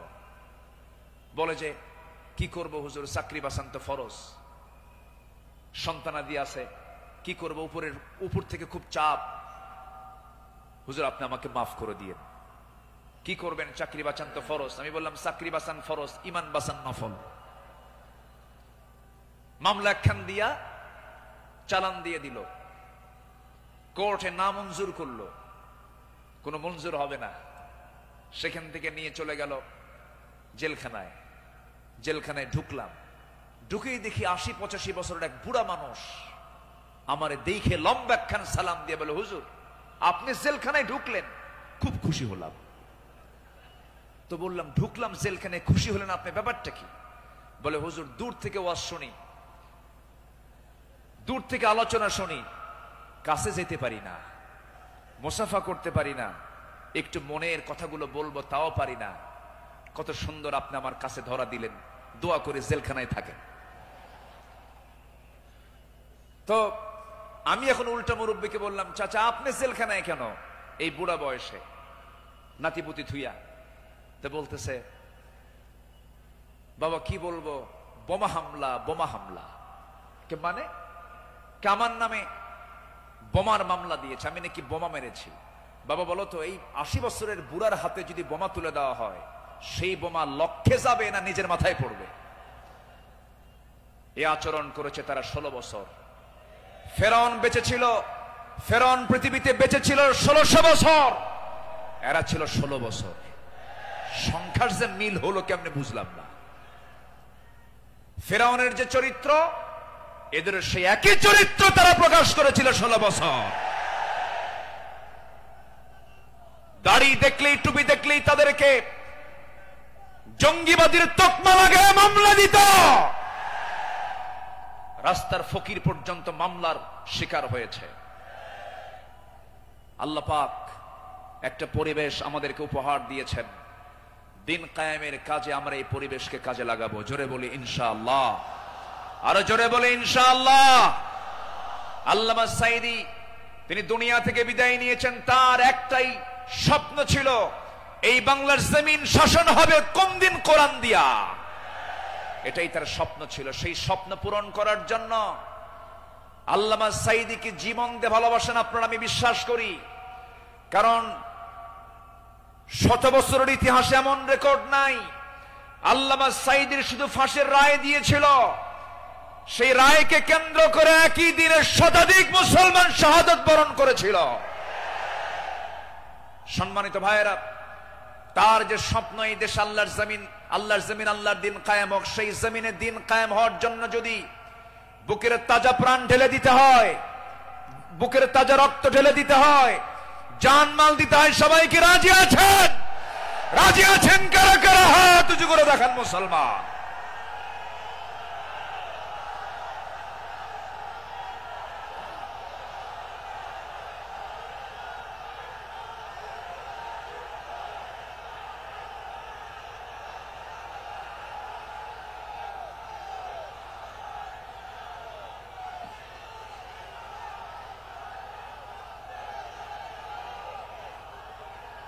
আল্লাহ কবুল করুন, জোরে বলে আমিন, আরো জোরে আমিন। হাত নামান, বসুন। আমি তো দাঁড়াতে বলি নাই, আপনি দাঁড়ালেন কেন? যে বসে পড়ুন। আমি কি আলোচনা চালাবো?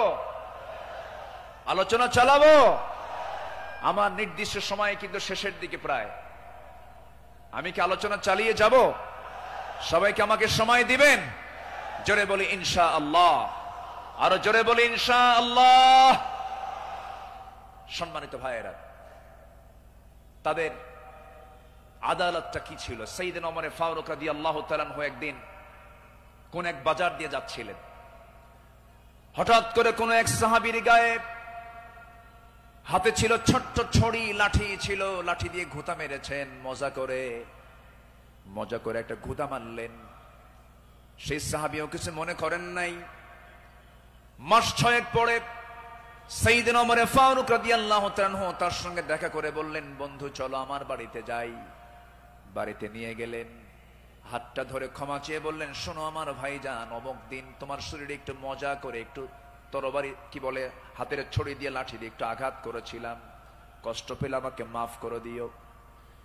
এই যে তোমার হাতে ৬০০ দিরহাম দিয়ে দিলাম, তুমি আল্লাহর ঘর কাবা জিয়ারা করে আসবে। জবাবে সেই সাহাবী বলছেন, আমিরুল মুমিনিন, আপনি আমাকে যে আঘাত করেছেন এটা তো আমার মনেই নাই। সাইয়েদনা ওমর ফারুক বললেন, ও আমার ভাই, আমি যে তোমাকে মৃদু আঘাত করেছি, এটা যদি তুমি কিয়ামতের দিন আমার বিরুদ্ধে যদি আল্লাহর কাছে যদি আদালতে মামলা দিয়ে দাও, আমি জামিন পাবো না। এই জন্য আজকে দুনিয়াতেই তোমার কাছ থেকে আমি মাফ চেয়ে নিলাম। জোরে কোন সুবহানাল্লাহ। সাইয়েদনা ওমর ফারুক রাদিয়াল্লাহু তাআলা আনহু এক বোতল মধু এনেছেন, রাষ্ট্রের মধু। সেই মধুগুলো নিয়ে এসে বাড়িতে স্ত্রীর সামনে দাঁড়িয়ে বলছেন, স্ত্রী, মধুগুলো আনলাম। এই মধু শুধু আমাদের ঘরের জন্য নয়, আমার প্রতিবেশী আরো 4 ঘর সহ আমার ঘর মোট 5টা ভাগ হবে। তোমাকে দায়িত্ব দিলাম, এই মধুটা ভাগ করো। স্ত্রীকে মধু ভাগের দায়িত্ব দিই। সময় যেতে না যেতেই একটু পরেই তিনি বলছেন, স্ত্রী, মন খারাপ করো না, আমি তোমাকে মধুভাগের দায়িত্ব দেব না। মধুর বোতলটা নিয়ে নিলেন, আস্তে করে প্রতিবেশীর ঘরে চলে গেলেন। প্রতিবেশীকে ডাক দিয়ে বলছেন, প্রতিবেশী, যে মধুর বোতলটা তোমাকে দিলাম সমান 5 ভাগে ভাগ করবে, একটা ভাগ তুমি আমাকে দিবে, বাকি 4 ভাগ তোমরা সব ভাগ করে নেবে। তিনি তার অংশের মধুটা নিয়ে আসলেন, নিয়ে এসে স্ত্রীর সামনে দাঁড়িয়ে বলছেন, আমার স্ত্রী, আল্লাহর কসম করে বলি, আমি তোমাকে সন্দেহ করিনি, আমি তোমাকে ভালোবাসি।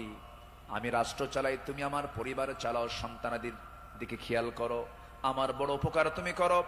আমি তোমাকে সন্দেহ করে তোমার হাত থেকে মধুর বোতল আমি নেই নাই। আমি নিয়েছি এই কারণটা হলো, এই যে মধু তুমি যখন ভাগ করতে যাবে, যদিও সমান ভাগে ভাগ করবে, কিন্তু মধু হলো তরল জিনিস। এই তরল মধু ভাগ করতে নিয়ে তোমার হাতে যতটুকু মধু লেগে যাবে, 1 ফোঁটা হোক, 2 ফোঁটা হোক, 3 ফোঁটা হোক, এতটুকু মধু আমাদের ভাগে বেশি আসুক এটা চাই নাই, মনে করে মধু ভাগের দায়িত্ব আমি অন্যের কাঁধে চাপায়া দিয়েছি। জোরে বলি আল্লাহু আকবার। ইন্নাল্লাহা ইয়া'মুরু বিল আদল ওয়াল ইহসান। আল্লাহু আকবার বলি। নাম্বার 4 হলো 10টা পয়েন্ট, একটু কান লাগান, খরগোশের মতো কানটা একটু খাড়া করে মনোযোগ দিয়ে, সবাই মনোযোগ দিয়ে শুনুন। নাম্বার 4 হলো, শ্রেষ্ঠদের কাতারে থেকেও নিরহংকার হয়ে অসহায় সাধারণের সাথে মিশে যাওয়া সাহাবে কেরামদের বৈশিষ্ট্য ছিল, আমার নবীর বৈশিষ্ট্য ছিল। আল্লাহ রাব্বুল আলামিন অর্ডার করেছেন, ওয়াখফিদ জানাহাকা লিমান ইত্তাবা'আকা মিনাল মুমিনিন। সূরা শুআরা 215 নম্বর আয়াত।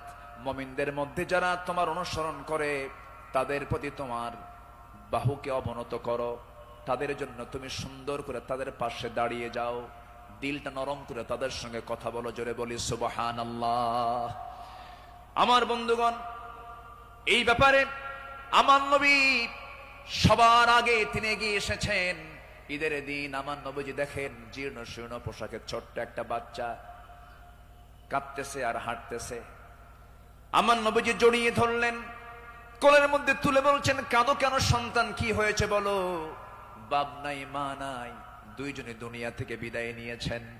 আমার নবীজি ধুলাই মলিন সন্তানটাকে, শিশুটাকে কোলের মধ্যে তুলে নিয়ে সোজা ঘরের মধ্যে ঢুকলেন।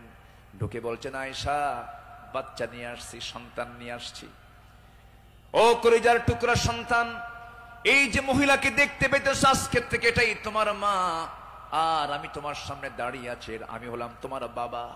আমার নবী এতিমদের পাশে এমন করে সারা জীবন দাঁড়িয়েছেন, কারণ আল্লাহ রাব্বুল আলামিন তাকে অর্ডার করেছেন, আলাম ইয়াজিদকা ইয়াতীমান ফাআওয়া ওয়া ওয়াজাদাকা দাল্লান ফাহাদা ওয়া ওয়াজাদাকা আইলান ফাআগনা ফাআম্মাল ইয়াতীমা ফালা তাকহার ওয়া আম্মাস সাইলা ফালা তানহার ওয়া আম্মা বিনি'মাতি রাব্বিকা ফাহাদ্দিস। আমার বন্ধুগণ, সাইয়েদনা আবু বকর সিদ্দিক রাদিয়াল্লাহু আনহুর খেলাফত আমল চলছিল।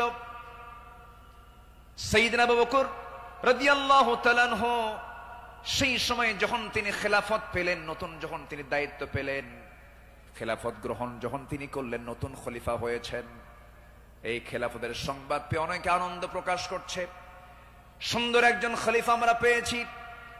কিন্তু ওই মদিনার ছোট্ট একটা গ্রামের একজন মহিলা অঝরে ঝাড়ে কাঁদতেছে, কান্নায় সে ভেঙ্গে পড়ছে। সবাই বলল, মহিলা তুমি কান্দো কেন? ও নারী তুমি কান্দো কেন? ও মহিলা তুমি কান্দো কেন? কান্নার হেতুটা কি?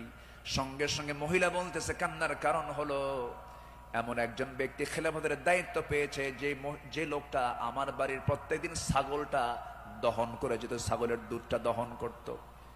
আজকে সে খেলাফতের দায়িত্ব পেল, কিন্তু আমার এই ছাগলের দুধটা দহন করার মতো লোক আর আমি পাবো না, এই জন্য আমি কান্দি।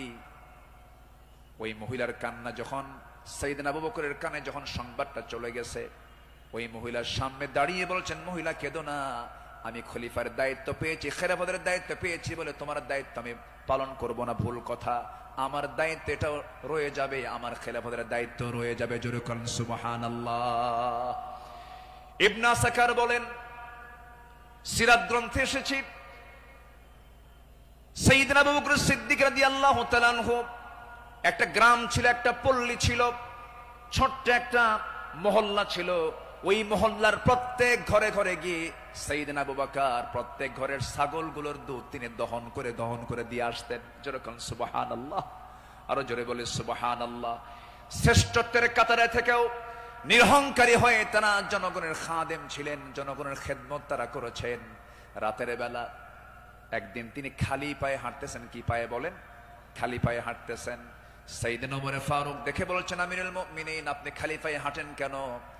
পাথরের আঘাতে আপনার চামড়া ফেটে তো রক্ত বের হয়ে যাবে, আপনি আহত হয়ে পড়বেন, রক্তাক্ত হয়ে যাবেন। তিনি বলছেন, ভাই ওমর, এই রাতের গভীর রাত্রিতে, গভীর নিশীথে আমি যদি জুতা পায়ে হাঁটতে যাই, পাথরের সাথে জুতার একটা আঘাত লাগবে, একটা শব্দ সৃষ্টি হয়ে যাবে। এই শব্দে যদি আমার নাগরিকের যদি ঘুমের ব্যাঘাত হয়, কিয়ামতের দিন আমাকে তার জন্য আসামির কাঠ গড়ায় দাঁড়াতে হবে। জোরে বলি আল্লাহু আকবার। ঢাকা থেকে নেতা আসিতেছেন চট্টগ্রাম, ঢাকা চট্টগ্রামের রোড 4 ঘন্টা বন্ধ। এমন নেতৃত্ব আমরা চাই না।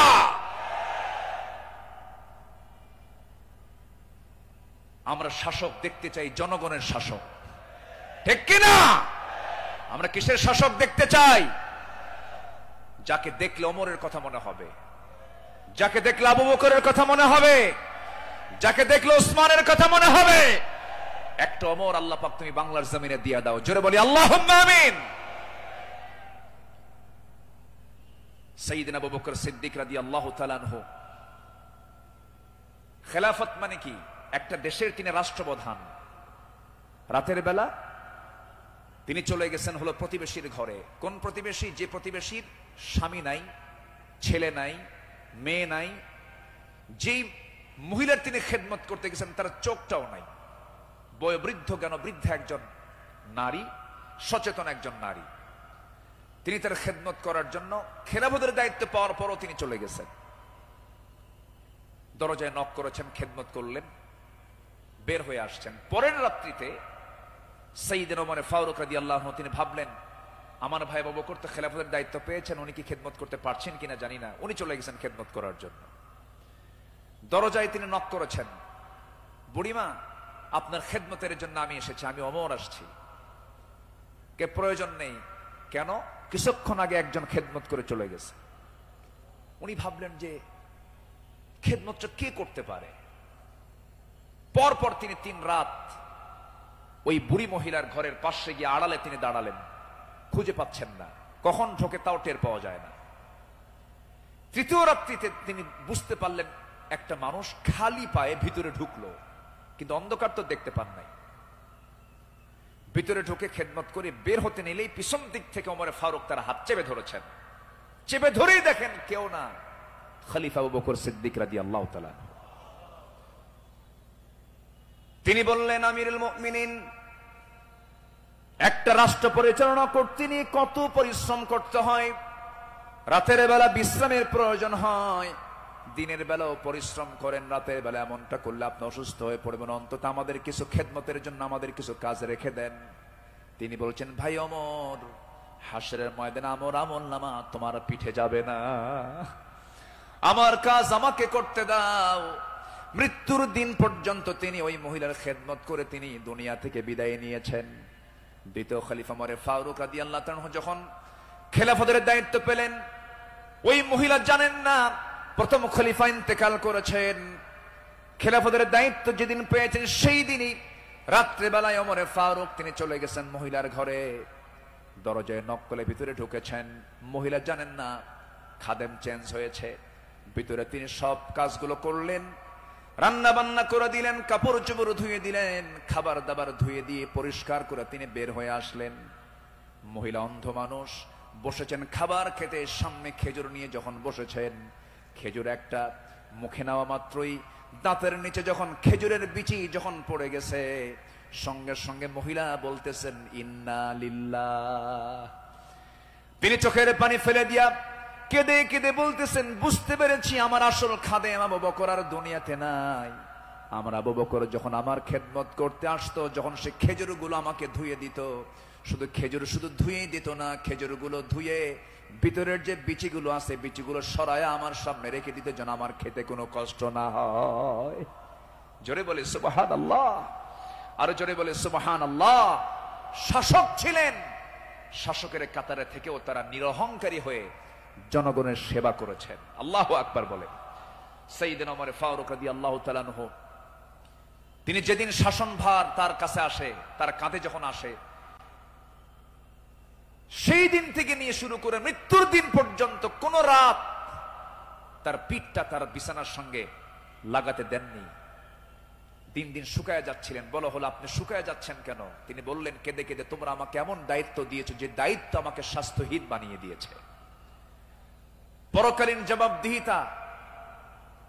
পরকালীন জবাবদিহিতার অনুভূতি ছাড়া একটা শাসক কখনো ভালো হতে পারে না।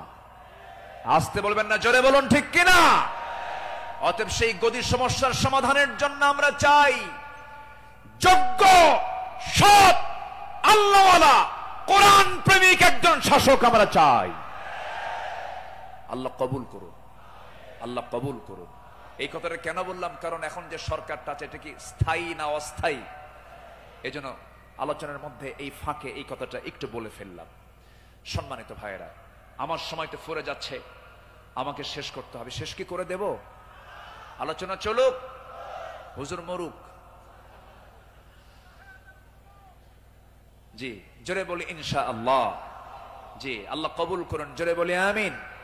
নাম্বার 5, সকল দুর্নীতি এবং অন্যায়ের বিরুদ্ধে কঠোর অবস্থান। আমার নবীরও ছিল, সাহাবে কেরামদের মাঝে এই বিষয়ে তারা খুব সতর্ক থাকতেন। আল্লাহ রাব্বুল আলামিন বলেন, ওয়ালা তাকুলু আমওয়ালাকুম বাইনাকুম বিল বাতিলি ওয়া তুদলু বিহা ইলাল হুক্কামি লিতাকুলু ফারীকাম মিন আমওয়ালিন নাসি বিল ইসমি ওয়া আনতুম তা'লামুন। জোরে বলুন আল্লাহু আকবার। তোমরা নিজেদের মধ্যে পরস্পরের সম্পদ অন্যায়ভাবে গ্রাস করো না, তা বিচারকদের নিকট উপস্থাপন করো না, যাতে অন্যের সম্পদের কিছু অংশ পাপের মাধ্যমে গ্রাস করতে পারো, যদিও তোমরা জানো কার কথা। আসতে বলবেন না, কার কথা। আর এক জায়গায় বলছেন, লা তাকুলু, তোমরা খেতে যেও না। কি খেতে যেও না? কুলু মিন তাইয়্যিবাত, পবিত্র খাবে, হারাম কিছু খাবে না। লা তাকুলুর রিবা আদআফান মুদাআফা আহাল্লাল্লাহুল বাইয়া ওয়া হাররামান রিবা। বিভিন্ন জায়গাতে আল্লাহ পাক ক্লিয়ার কথা বলে দিয়েছেন। আমার বন্ধুগণ, সাহাবায়ে কেরাম দুর্নীতি কেমন করে বন্ধ করা যায়, অন্যের বিরুদ্ধে কেমন কঠোর হতে হয়, তা বাস্তব জীবনে তা দেখিয়ে দিয়েছেন। বাস্তব জীবনে আল্লাহ রাসূল তা বুঝিয়ে দিয়েছেন। বিচার কেমনে করতে হয়, বিচারের রায় কেমনে নামাতে হয়, তাও রাসূল শিখিয়ে দিয়েছেন। বিচার কি সবার জন্য সমান না সমান?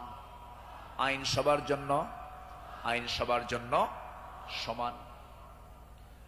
আমার নবীজি বসে আছেন, একটা বিচার আসলো। এক সম্ভ্রান্ত পরিবারের মহিলা, কন্যা সন্তান চুরি করে ধরা পড়েছে। রাসূল বললেন, কোনো কথা নাই, হাত কাটো, হাত কেটে ফেলো। রাসূল অর্ডার দিলেন। আমার নবীর উপরে কথা বলার কোনো সাহস কারো নাই। ওই সম্ভ্রান্ত পরিবারের লোকজন এসে সাইয়েদনা ওমর ফারুককে বিভিন্ন কিছু বুঝায়া দিয়ে বলছেন, আপনি যদি রাসূলকে সুপারিশ করেন হয়তো রাসূল শুনতে পারেন। সাইয়েদনা ওমর ফারুক এসে আমার নবীর সামনে দাঁড়িয়ে বলছেন, ইয়া রাসূলুল্লাহ, যে মহিলার হাত কাটার অর্ডার দেওয়া হয়েছে সে তো সম্ভ্রান্ত পরিবারের, দেখুন তো কিছু করা যায় নাকি? আমার নবীজি সেই সময় আল্লাহর কসম করে বলেন, আল্লাহি, হে আমার ওমর, আল্লাহর কসম করে বললি, আল্লাহর কসম করে বলছি, এই চুরিটা যদি ওই সম্ভ্রান্ত পরিবারের মেয়ে ফাতিমা না হয়ে যদি কলিজার টুকরা মেয়ে আমার ফাতিমা বিনতে মুহাম্মদ হতো। যদি এটা প্রমাণ হয়ে যেত লাকাতাতু ইয়াদাহা, আমি রাসূল নিজে তার হাতটা ধরে কেটে দিতাম। আল্লাহু আকবার। দুর্নীতির কোনো সুযোগ সেই সমাজে ছিল না, কারণ যারা বিচার করেছেন তারা ছিলেন হলো সৎ বিচারক। আমরা সৎ শাসক, সৎ বিচারক দেখতে চাই। আর সৎ শাসক এবং সৎ বিচারক সৃষ্টি তখনই হতে পারে যারা কোরআন সমাজে চায়। যারা সমাজে কি চায়? কোরআন চায়।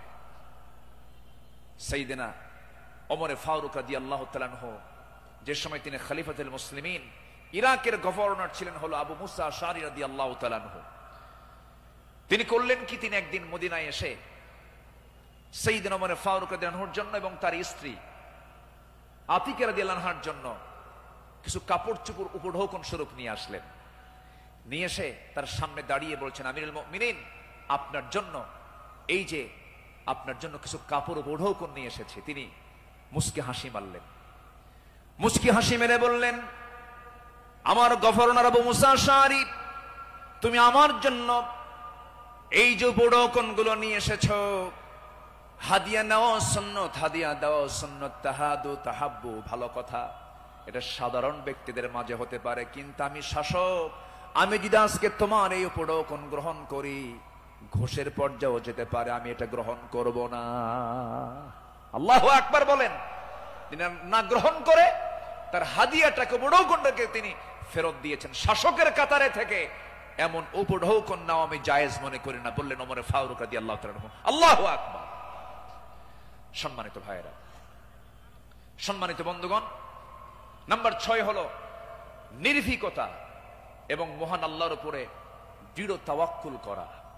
এটা ছিল আমার নবী এবং সাহাবে কেরামদের সারা জীবনের আমল ছিল। জীবনে তারা চুল পরিমাণ কোনো ভয় পান নাই। আমরা কি ভয় করব কাউকে? কাকে ভয় করব? আল্লাহ ছাড়া কাউকে ভয় করা জায়েজ আছে? আল্লাহকে ছাড়া কাউকে ভয় করা কি জায়েজ আছে? আমার নবীজি কোন এক যুদ্ধের ময়দানে যাবেন, একটা গাছের নিচে তিনি শুয়ে পড়লেন। বাবলা গাছ, বাবলা গাছের ডালে তরবারি রেখে তিনি বিশ্রাম নিচ্ছিলেন। হঠাৎ করে এক বেদুইন এসে আমার নবীর সেই তলোয়ারটা তার হাতে তুলে নিয়ে বলতেছে, মুহাম্মদ, আমার হাতে তোমার জীবন, আমি তোমাকে এখন হত্যা করতে পারি। এই কথা বলা মাত্রই বলতেছে, এখন তোমাকে কে বাঁচাবে? বেদুইন বলছে, তোমাকে এখন কে বাঁচাবে মুহাম্মদ? আমার নবীজি বলেন, আমাকে বাঁচাবেন আমার আল্লাহ, আমাকে বাঁচাবেন আমার আল্লাহ, আমাকে বাঁচাবেন আমার আল্লাহ। 3 বার রাসূল যখন বললেন, ওই বেদুইনের হাত থেকে তরবারি থরথর থরথর করে পড়ে গেল। আমার নবীজি দৌড় মেরে গিয়ে সেই তরবারি হাতে নিয়ে বললেন, বেদুইন, এখন তোমাকে বাঁচাবে কে? আমি তো আল্লাহর কাছে আশ্রয় নিয়েছি, আল্লাহ আমাকে বাঁচাবে, এখন তোমাকে কে বাঁচাবে? বেদুইন তার চোখের পানি আটকাতে না পেরে আমার নবীর সামনে দাঁড়িয়ে বলছে, আপনি সত্যি আল্লাহ রাসূল, আপনি আমাকে পড়িয়ে দেন লা ইলাহা ইল্লাল্লাহ, ফাইদা আযামতা ফাতাওয়াক্কাল আলাল্লাহ ওয়া কাফা বিল্লাহি ওয়াকিলা ইন্নাল্লাহা ইউহিব্বুল মুতাওয়াক্কিলিন ওয়া মান ইয়াতাওয়াক্কাল আলাল্লাহ ফাহুয়া হাসবুহ। যে ব্যক্তি আল্লাহর প্রতি তাওয়াক্কুল করবে, আল্লাহ তার জন্য যথেষ্ট হয়ে যান। আমাদের ভরসা রাশিয়া নয়, আমেরিকা নয়, ইন্ডিয়া নয়, চায়না নয়, আমাদের কারো প্রতি ভরসা করার দরকার না। আমাদের ভরসা কে? আসতে বলবেন না, তিনি কে? আমাদেরকে বাঁচাবেন তিনি, যার হাতে আমাদের প্রাণ, তিনি সে আল্লাহ আমাদেরকে বাঁচাবেন। আল্লাহ কবুল করুন, জোরে বলি আমিন। ইসলাম গ্রহণ করেছেন 40 নম্বরে। 41 নম্বরে সাইয়েদনা ওমর ফারুক রাদিয়াল্লাহু তাআলা আনহু ইসলাম কবুল করেই রাসূলের সামনে তরবারি রাসূলের পায়ের কাছে রেখে বললেন, ইয়া রাসূলুল্লাহ, আমাদের মুসলমানদের সংখ্যা কত? আমার রাসূল বললেন, ওমর, সাহাবীর সংখ্যা মাত্র 40 জন, 40 থেকে 41 জন। সাইয়েদনা ওমর ফারুক, এটাই বিশাল সংখ্যা। আজকে আমরা কাবার চত্বরে গিয়ে প্রকাশ্যে ঘোষণা করব লা ইলাহা। কোন সাহাবী বললেন? বলেন বলেন, কোন সাহাবী? আজকে তো এক সাহাবীর ইতিহাসটা একটু বেশি টানলাম, প্রসঙ্গটা চলে আসলো। তিনি বলে ফেললেন, কি পরিমাণ সাহস হতে পারে! সাহসের পিরামিড সাইয়েদনা ওমরে ফারুক গিয়ে প্রকাশ্য রূপে সামনে ঘোষণা করলেন, কে আছো আমার সামনে আসো। লা ইলাহা, তরবারি হাতে দীপ্ত পদক্ষেপে আল্লাহু আকবার ধ্বনিতে মুখরিত করে আকাশ বাতাস সামনের দিকে যেতে লাগলেন। আবু জেহেল হতভম্ব হলো। আবু জেহেল মনে মনে ভাবলো, পাঠালাম কি জন্য আর হয়ে গেল কি। সাইয়েদনা ওমরে ফারুক রাদিয়াল্লাহু তাআলা এত সাহসী ছিলেন, সেই বজ্র কণ্ঠের ওমর এখনো দরকার আছে না নাই? সেই বজ্র কণ্ঠের ওমর এখনো দরকার আছে না নাই? নতুন বাংলাদেশ তৈরি করার জন্য ওমর প্রয়োজন, আবু বকর প্রয়োজন।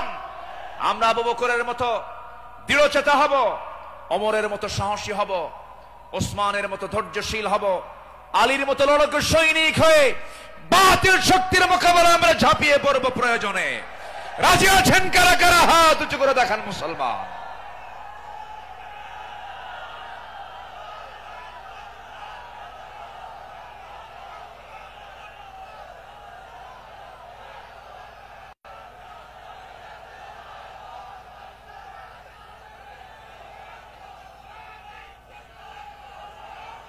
আল্লাহ কবুল করুন, জোরে বলে আমিন, আরো জোরে আমিন। আল্লামা ইকবাল এই জন্য সাহাবাদের ভূমিকা বর্ণনা করে বর্তমান সময়ের মুসলিমদের দুরবস্থা নিয়ে আফসোস করে তিনি একটা লাইন বলেছেন। তিনি কি বলেছেন? সফহাওয়ার সে বাতিল কো মিটায়া কিসনে, নোয়ে ইনসা কো গোলামি সে ছড়াইয়া কিসনে, मेरे काबे को जमीनों से बचाया किसने, मेरे कुरान को सीनों से लगाया किसने, थे तू अबाओ तुम्हारे ही मगर तुम क्या हो, हद पर हद दहरे मुंतजरे फरदा हो। कवि विश्व कवि আল্লামা ইকবাল তিনি বলছেন, যারা এসব অসাধ বাতিল দূর করেছে জগৎ হতে, ছাড়িয়েছে মানব কুলে দাস গোলামীর কবল হতে, কাবা ঘরে সেজদা করার জাগলো প্রথা যাদের সাথে, বুকে কোরআন ধারণ করা শিখল জগৎ যারা যারা হাতে, তারা তোদের পূর্বপুরুষ আর আজিকে তোমাদেরকে হে ইন্তেজারি করছে বসে হাতের উপর হাতটি রেখে। আফসোস করে তিনি বলছেন, সাহাবীরা কি করে গেলেন আর তোমরা কি করছো? তোমরা এক একটা ওমর হয়ে যাও, এক একটা আবু বকর হয়ে যাও, জান্নাত পাওয়ার জন্য সাহাবীদের অনুসরণটাই তোমার জন্য যথেষ্ট হয়ে যাবে। জোরে বলি সুবহানাল্লাহ। নাম্বার 7 হলো নিজ দায়িত্বের ভারে অস্থির চিত্ততা নিয়ে আমার রাসূল চলতেন, সাহাবে কেরামও চলতেন। আমার নবীজি বিদায় হজের ভাষণের দিন আমার নবীজি কেঁদে অস্থির হয়ে যাচ্ছিলেন। সাহাবে কেরামকে লক্ষ্য করে বলছেন, ওয়া আনতুম তুসআলুনা আন্নী ফামা আনতুম কাইলুন, আমার ব্যাপারে প্রশ্ন করা হলে তোমরা কি বলবে? সাহাবীরা বললেন, নাশহাদু আন্নাকা ক্বাদ বাল্লাগতা ওয়া আদাইতা ওয়া নাসাহতা, আমরা সাক্ষ্য দেব আপনি দায়িত্ব পালন করেছেন, আপনি উপদেশ দিয়েছেন।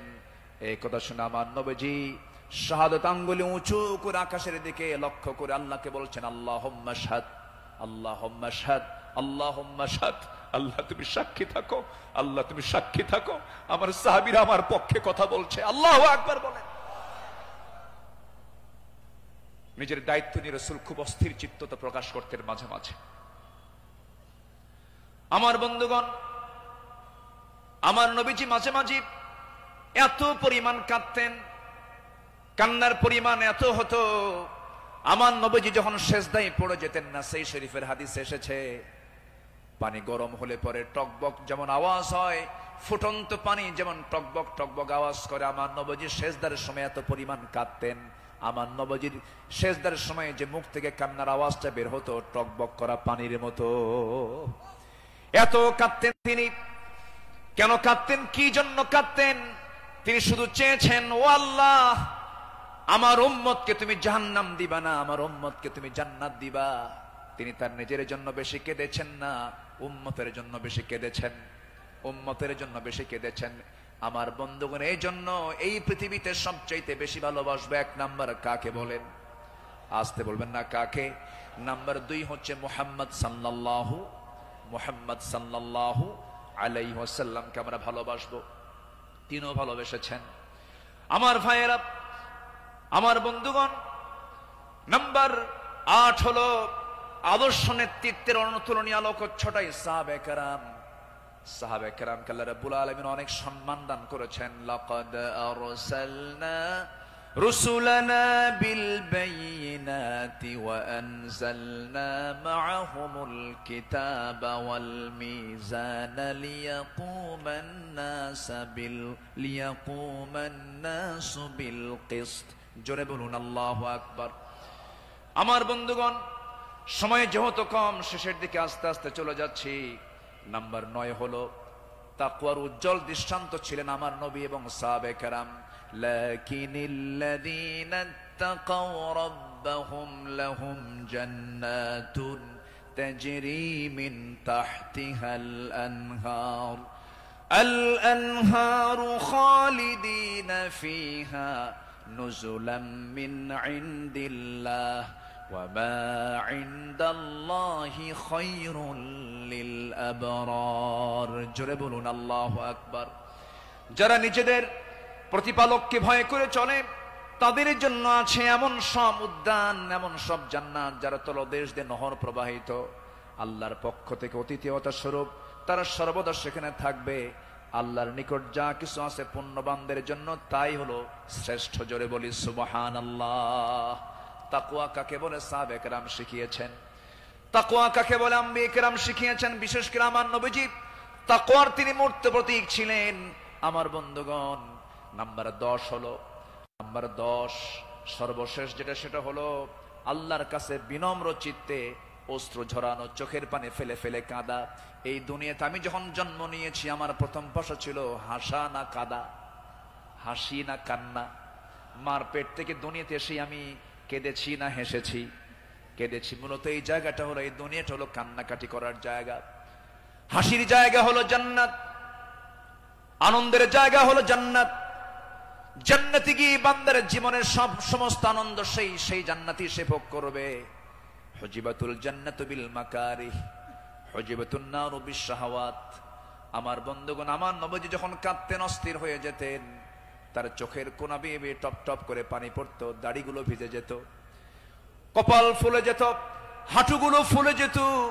ঘন্টার পরে ঘন্টা সেজদায় পড়ে কেঁদেছেন, কারণ আল্লাহ পাক তার শানে বলেছেন, ওয়া মিনাল লাইলি ফাতাহাজ্জাদ বিহি নাফিলাতাল লাক আসা আইয়াবআসাকা রাব্বুকা মাকামান মাহমুদা। জোরে বলুন আল্লাহু আকবার। আরেক জায়গায় বলছেন, ওয়াল্লাযীনা ইয়াবিতুনা লিরাব্বিহিম সুজ্জাদাও ওয়া কিয়ামা والذين يقولون ربنا اصرف عنا عذاب جهنم إن عذابها كان غراما إنها ساءت مستقرا ومقاما। আল্লাহর যারা বান্দা হবে, রাত গভীর হয়ে যাবে, সবাই ঘুমের সাগরে হাবুডুবু খাবে, কিন্তু আল্লাহর পছন্দের বান্দা যারা, তারা তো জানেই আল্লাহ সব সময় প্রথম আকাশে আসেন না। আল্লাহ তাআলা প্রথম আকাশে আসেন কোন সময় বলুন? কোন সময়? কোন সময়? কোন সময়? কোন সময়? শেষ রাত্রিতে চলে আসেন। ফিস সামাঈদ দুনিয়া আলা মিন মুস্তাগফিরিন ফাগফির লাহ। কোন ক্ষমা প্রার্থী আছে আমার কাছে ক্ষমা চাবে, সেই সময় আল্লাহ পাক দুনিয়ার আকাশে চলে আসেন। আল্লাহর পছন্দের বান্দা এই চান্সটা ছেড়ে দেন না। শেষ রাত্রে উঠে চোখের পানি ফেলে শিশুর মতো যারা কান্দাকাটি করবে, আল্লাহর কাছে যারা রোনাজারি করবে, আপনি কি জানেন 7 সমুদ্রের পানি দিয়ে জাহান্নাম নিভতে পারে না, কিন্তু বান্দা যদি আল্লাহর ভয়ে 1 ফোঁটা চোখের পানি ফেলতে পারে, 1 ফোঁটা চোখের পানি 7টা জাহান্নামকে নিভাইয়া দিতে পারে। আমরা কাঁদবো কার কাছে? আসতে বলবেন না, কাঁদবো কার কাছে? পৃথিবীতে কান্নাকাটি করার জায়গা কয়টা বলেন? কয়টা জায়গা? এক জায়গা। কার কাছে? আল্লাহর কাছে আমরা চোখের পানি ফেলে ফেলে কাঁদবো, আল্লাহর কাছে আমরা রোনাজারি করব। পৃথিবীর মানুষের কাছে কাঁদবেন, কেউ বলবো ফিনাতে এমনি কান্দে, কোন একটা লক্ষ্য আছে, মতলব খারাপ, কত কি বলবে, স্বামী তার বউয়ের কাছে কাঁদবে, বউ তার স্বামীর কাছে কাঁদবে, ছেলে বাবার কাছে কাঁদবে, বাবা ছেলের কাছে কাঁদবে, সেখানে কিছু স্বার্থ থাকতে পারে। কিন্তু বান্দা যদি শুধুমাত্র আল্লাহর জন্য কাঁদতে পারে, আল্লাহ রাব্বুল আলামিন তার বান্দার সেই কান্নার পরিপূর্ণ জাযা, পরিপূর্ণ পুরস্কার সেই বান্দার হাতে তুলে দিবেন। এই জন্য আমরা চোখের পানি খরচ করব কার জন্য? আসতে বলবো না, কার জন্য আমরা খরচ করব? ইন্নাল্লাযীনা উতুল ইলমা মিন ক্বাবলিহি ওয়া ইযা ইউতলা আলাইহিম ইয়াখিরুনা লিল আযকানি সুজদা। সূরা বনী ইসরাঈল 107 নম্বর আয়াত। যাদেরকে এর পূর্বে জ্ঞান দান করা হয়েছে, তাদের সামনে যখন আবৃত্তি করা হয়, তখন তারা বিনয়ের সাথে কাঁদতে কাঁদতে ভূমিতে জমিনে তারা লুটিয়ে পড়ে। ইয়াখিরুনা লিল আযকানি সুজদা।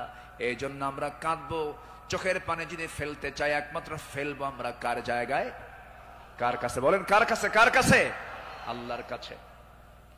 সাইয়েদনা ওমর ফারুক রাদিয়াল্লাহু তাআলা একদিন বসে আছেন, তার পাশে এক সাহাবী বসে একটা হাদিস বর্ণনা করছিলেন। মিসকাল হাববাতিন মিন কিবার, যার মধ্যে যাররা পরিমাণ অহংকার কাজ করবে, লা ইয়াদখুলুল জান্নাহ, সে ব্যক্তি জান্নাত পাবে না। ওমর ফারুক সেই জায়গা থেকে লাফ মেরে গিয়ে জমিনে লুটিয়ে পড়লেন। গোটা শরীর তিনি ধুলায় মলিন করলেন, আর বলেন, ওমর, তোকে মানুষ খলিফা বলে, তোকে মানুষ শাসক বলে, ওমর তোর মধ্যে মনে হয় অহংকার ঢুকে গেছে, আল্লাহ তোকে মাফ করবে না। আকাশের দিকে দুটো হাত তুলে আফসোস করে বলছেন, আকাশের মালিক আল্লাহ, তুমি যদি গোটা দুনিয়ার সমস্ত মানুষকে তুমি যদি জান্নাত দিয়ে দাও, আর একজন ব্যক্তিকে যদি জাহান্নাম দিয়ে দাও, আমার মনে হয় আমি ওমর সে একজন ব্যক্তি, জাহান্নাম আমি যাব মনে হয় আমার সে আমল নাই, আল্লাহ আমাকে মাফ করে দিও, আল্লাহ আমাকে ক্ষমা করে দিও। এরকম করে তারা আল্লাহর সামনে চোখের পানি ফেলে ফেলে কেঁদেছেন। একজন সাহাবীর কাছে মুনাফিকের তালিকা ছিল, সেই সাহাবীর কাছে মাঝে মাঝে ওমর ফারুক যেতেন, গিয়ে বলতেন, ভাই ওমর, দেখো তো মুনাফিকের তালিকার মধ্যে আমি ওমর, আমার নামটা আছে নাকি? আমার নামটা আছে নাকি? সাহাবী বলতেন, ভাই ওমর, আপনার নাম থাকবে কেন? আপনি তো জান্নাহ, ওমর ফিল জান্নাহ। তিনি উত্তরে বলতেন, ভাই রে, আমার মন বলছে কেন যেন মনে হয় আমি কি মুনাফিকের কাতারে চলে গেলাম কিনা। কি চিন্তা তাদের মধ্যে কাজ করতো, কার ভয়, কার ভয়, কার ভয়? আসতে বলবেন না, কার ভয়? সবাই কি তাহাজ্জুদের নামাজ পড়তে রাজি আছেন? 5 ওয়াক্ত নামাজ পড়ার দরকার নাই? হ্যাঁ, কি দরকার আছে কিনা বলেন? তাহলে 5 ওয়াক্ত নামাজও পড়বো, এবং স্পেশাল অফার, ওই সময় চোখের পানি ফেললে বান্দার কোনো দোয়া মিস হয় না। সেটা হচ্ছে কি? ওয়াল্লাযীনা ইয়াবিতুনা লিরাব্বিহিম সুজদান ওয়া কিয়ামা, যারা রাতটা কাটায় দেয় রুকুতে এবং সিজদার মধ্যে। কার কাছে? 5 ওয়াক্ত নামাজ পড়বেন কারা কারা? একটু হাত উঁচু করে দেখান তো, বলি দেখি, জোরে বলি ইয়া আল্লাহ, আরো জোরে ইয়া আল্লাহ। আমাদেরকে 5 ওয়াক্ত সালাত আদায় করার তৌফিক তুমি আল্লাহ দিয়া দাও। জোরে বলি আমিন, আরো জোরে আমিন, আরো জোরে আমিন। আসুন, যেহেতু আজকে প্রথম রজনী, আগামীকালকেও মাহফিল আছে, সবাই আসবেন কিনা? আমরা এই 5 দিন নিয়মিত মাহফিল আসবো। জোরে বলি ইনশাআল্লাহ। এই মাহফিল চট্টগ্রামবাসীর জন্য একটা বড় নিয়ামত।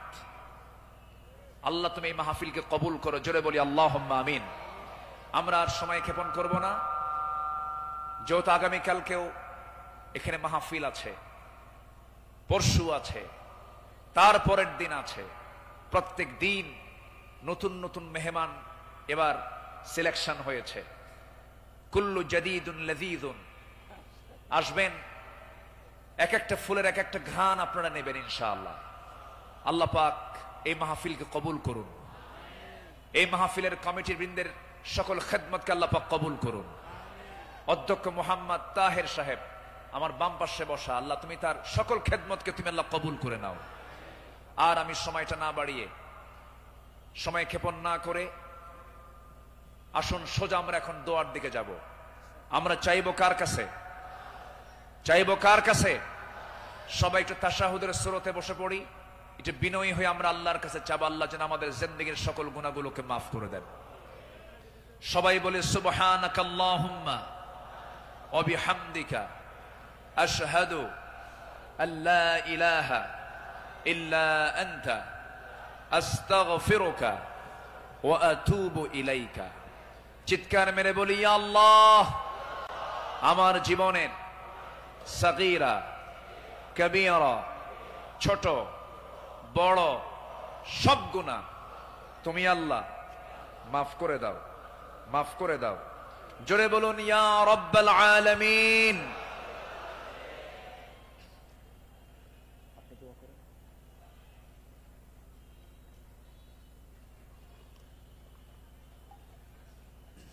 সবার কাছে আমি দোয়া চাই, সবাইকে আমার জন্য দোয়া করবেন। আমিও দোয়া করি আপনার জন্য, আল্লাহ যেন আমাদের এই সম্পর্ক যেন হাসর পর্যন্ত গড়িয়ে দেন।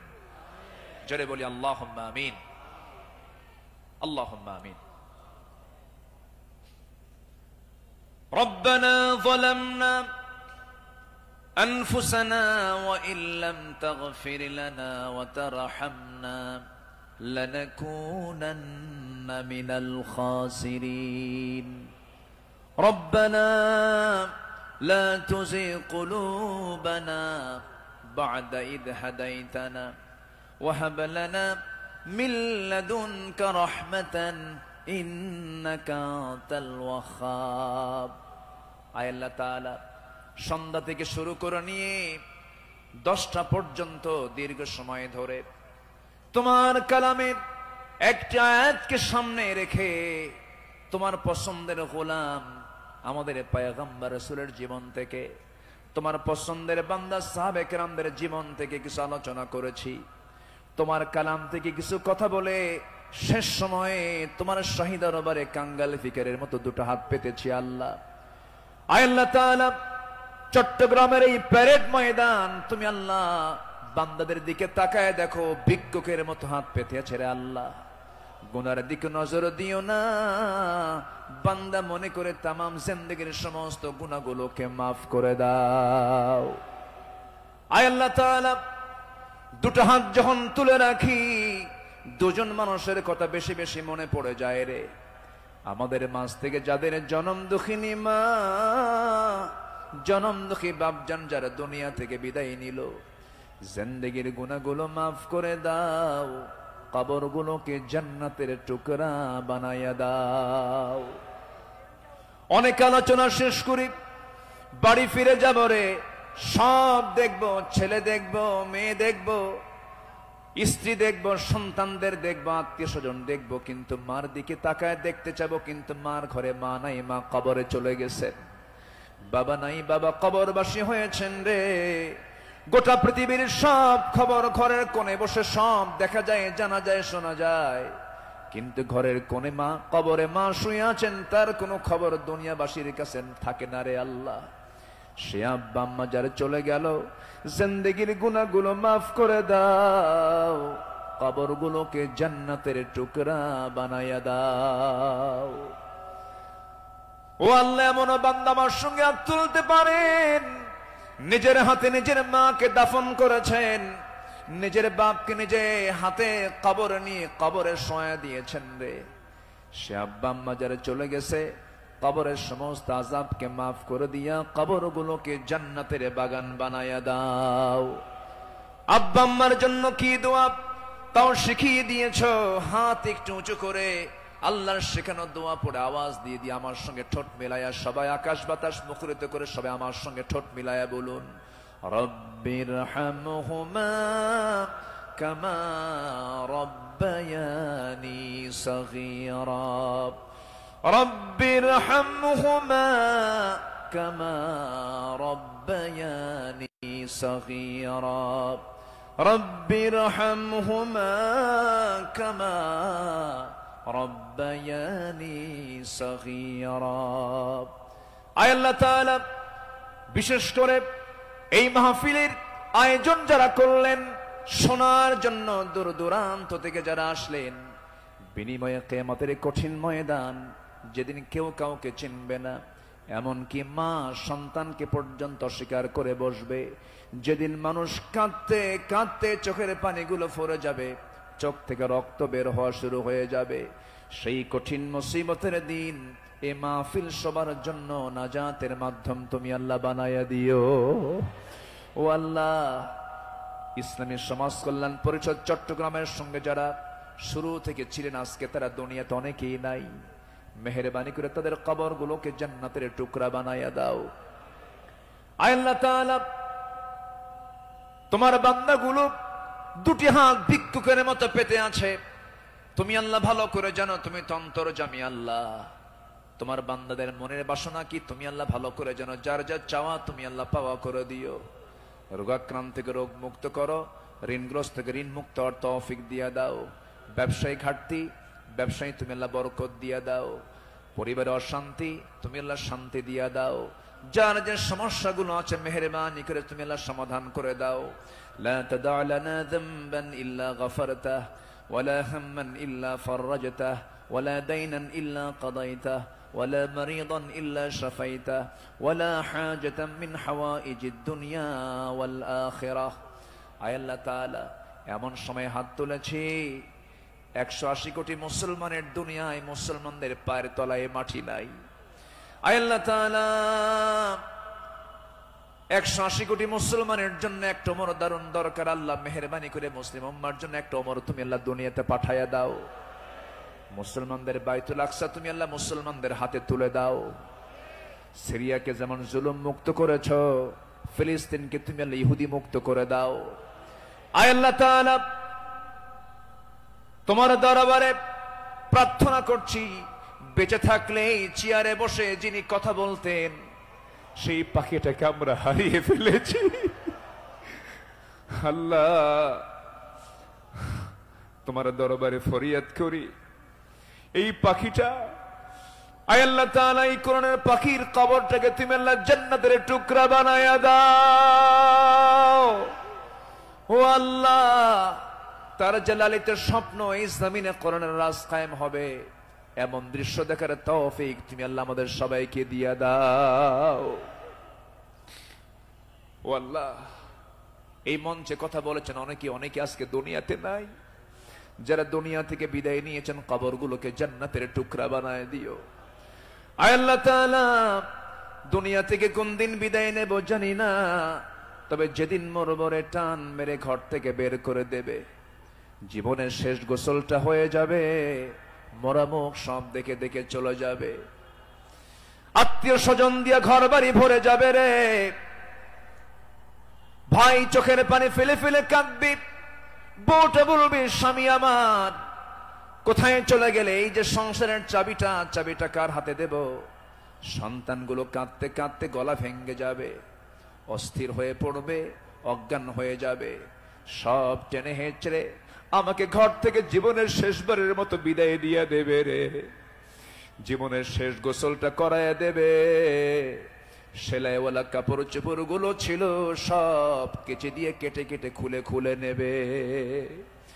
সমস্ত কাপড়গুলো অচল হয়ে যাবে রে। বাজার থেকে কম দামি সাদা কাফনের কাপড় নিয়ে আসবে, সেলাই নাই, পকেট নাই, বুতাম নাই, দেহের মধ্যে ঢুকায় দিয়া মাথায় বাঁধন, পায়ে বাঁধন দিয়া দেবে রে। টেনে হেঁচড়ে জানাজায় নিয়ে যাবে, জানাজা শেষ হয়ে যাবে, মরা মুখ সব একটা বারের মতো দেখে নেবে, টেনে হেঁচড়ে কবরের দিকে নিয়ে চলে যাবে, কবরে রেখে সব চলে আসবে। দিন শেষে বন্ধু আমার কেউ না, তুমি আল্লাহ, তুমি ছাড়া। ওই কবরে রেখে আসবে রে, 24 ঘন্টা যাবে না, মাথার চুলের পতন ঘটে যাবে, চুলগুলো খসে খসে পড়বে। যেই চুলে এত তেল দিলাম, এত সাবান দিলাম, এত শ্যাম্পু দিলাম, চুল শেষ 24 ঘন্টায়। 3 দিনের মাথায় চামড়াগুলো গলে গলে পোকার পেটের খাবার হয়ে যাবে রে। মাত্র 7 দিন লাগবে না, পেটের নাড়ি বুড়ি সব চোখ মুখ কান নাক দিয়ে বের হওয়া শুরু হয়ে যাবে, কিম্ভূত কিমাকার চেহারা হয়ে যাবে। মাত্র 3টা মাস। যদি কেউ কবর খনন করে দেখতে যায়, কয়েকটা হাড্ডি ছাড়া কিছুই খুঁজে পাওয়া যাবে না রে আল্লাহ। এই তো আমার জীবনের শেষ অবস্থা আল্লাহ। বুঝতে পেরেছি তুমি আল্লাহ, তুমি ছাড়া আমার কোনো বন্ধু নাই রে।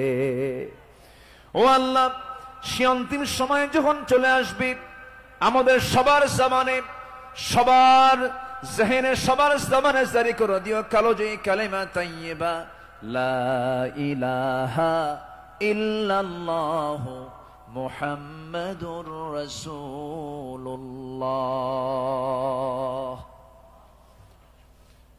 আসসালামু আলাইকুম ওয়া রাহমাতুল্লাহি ওয়া বারাকাতুহু।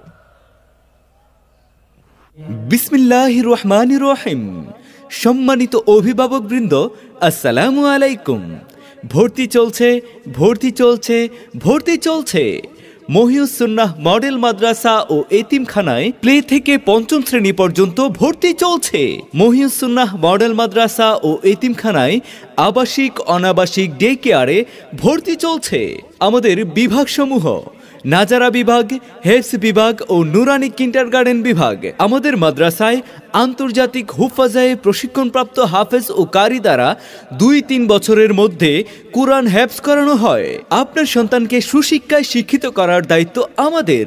তাই আজই আপনার সন্তানকে ভর্তি করুন মহিউস সুন্নাহ মডেল মাদ্রাসা ও এতিমখানায়। নাজারা ও হিফজ বিভাগের বৈশিষ্ট্যসমূহ: হুফাজের দক্ষ হাফেজ দ্বারা হিফজুল কুরআন শিক্ষার সুব্যবস্থা রয়েছে। রয়েছে কুরআন সুন্নাহ বাস্তব অনুশীলনের মাধ্যমে আমলি জীবন গঠন। নাজারা বিভাগে বাংলা, গণিত, ইংরেজি বিষয়ে পাঠদান। দ্বীনি ও আধুনিক শিক্ষার অপূর্ব সমন্বয়ে পাঠদান। রয়েছে দক্ষ কারি দ্বারা আজান, কেরাত, নাত, হাদর ও কুরআন মশকের ব্যবস্থা। আমাদের নুরানি কিন্ডারগার্টেনের বৈশিষ্ট্যসমূহ: দক্ষ, অভিজ্ঞ ও দিনদার শিক্ষক শিক্ষিকা মণ্ডলী দ্বারা পাঠদান। আরবি, বাংলা, ইংরেজি, গণিত ও সাধারণ জ্ঞান বিষয়ে পাঠদান। মাত্র 3 বছরে সহিশুদ্ধভাবে কুরআন, হাদিস, মাসালা মাসাইল শিক্ষাদানের সুব্যবস্থা রয়েছে। এতিম মেধাবী ছাত্রছাত্রীদের বিশেষ সুবিধা প্রদান। দুর্বল ও অমনোযোগী ছাত্রছাত্রীদের বিশেষ তত্ত্বাবধান। সুশৃঙ্খল, নিরিবিলি ও মনোরম পরিবেশে যত্ন সহকারে শিক্ষাদান। নুরানি পদ্ধতিতে ক্লাসের পড়া ক্লাসে মুখস্থ করানোর পাশাপাশি সুন্দর হস্তাক্ষরে লেখার প্রতি বিশেষ গুরুত্বারোপ। রয়েছে নুরানি ও সুশৃঙ্খল পদ্ধতিতে পাঠদান। আপনার সন্তানের উজ্জ্বল ভবিষ্যতের জন্য সঠিক সিদ্ধান্ত নিন। আপনার আস্থা ও বিশ্বাসের প্রতীক্ষায় আমরা। আপনার সন্তানের সাফল্যের প্রথম ধাপ এখান থেকেই শুরু হোক। আমাদের ঠিকানা: ফকিরহাটের পশ্চিম পাশে, সাতঘড়িয়াপাড়া, পূর্ব মুরাদপুর, সীতাকুণ্ড, চট্টগ্রাম। ভর্তির জন্য যোগাযোগ করুন পরিচালক, মোবাইল 018-15-622-091 অথবা 017-18-98-4493 অথবা যোগাযোগ করুন মাদ্রাসা অফিস 018-97-700-409।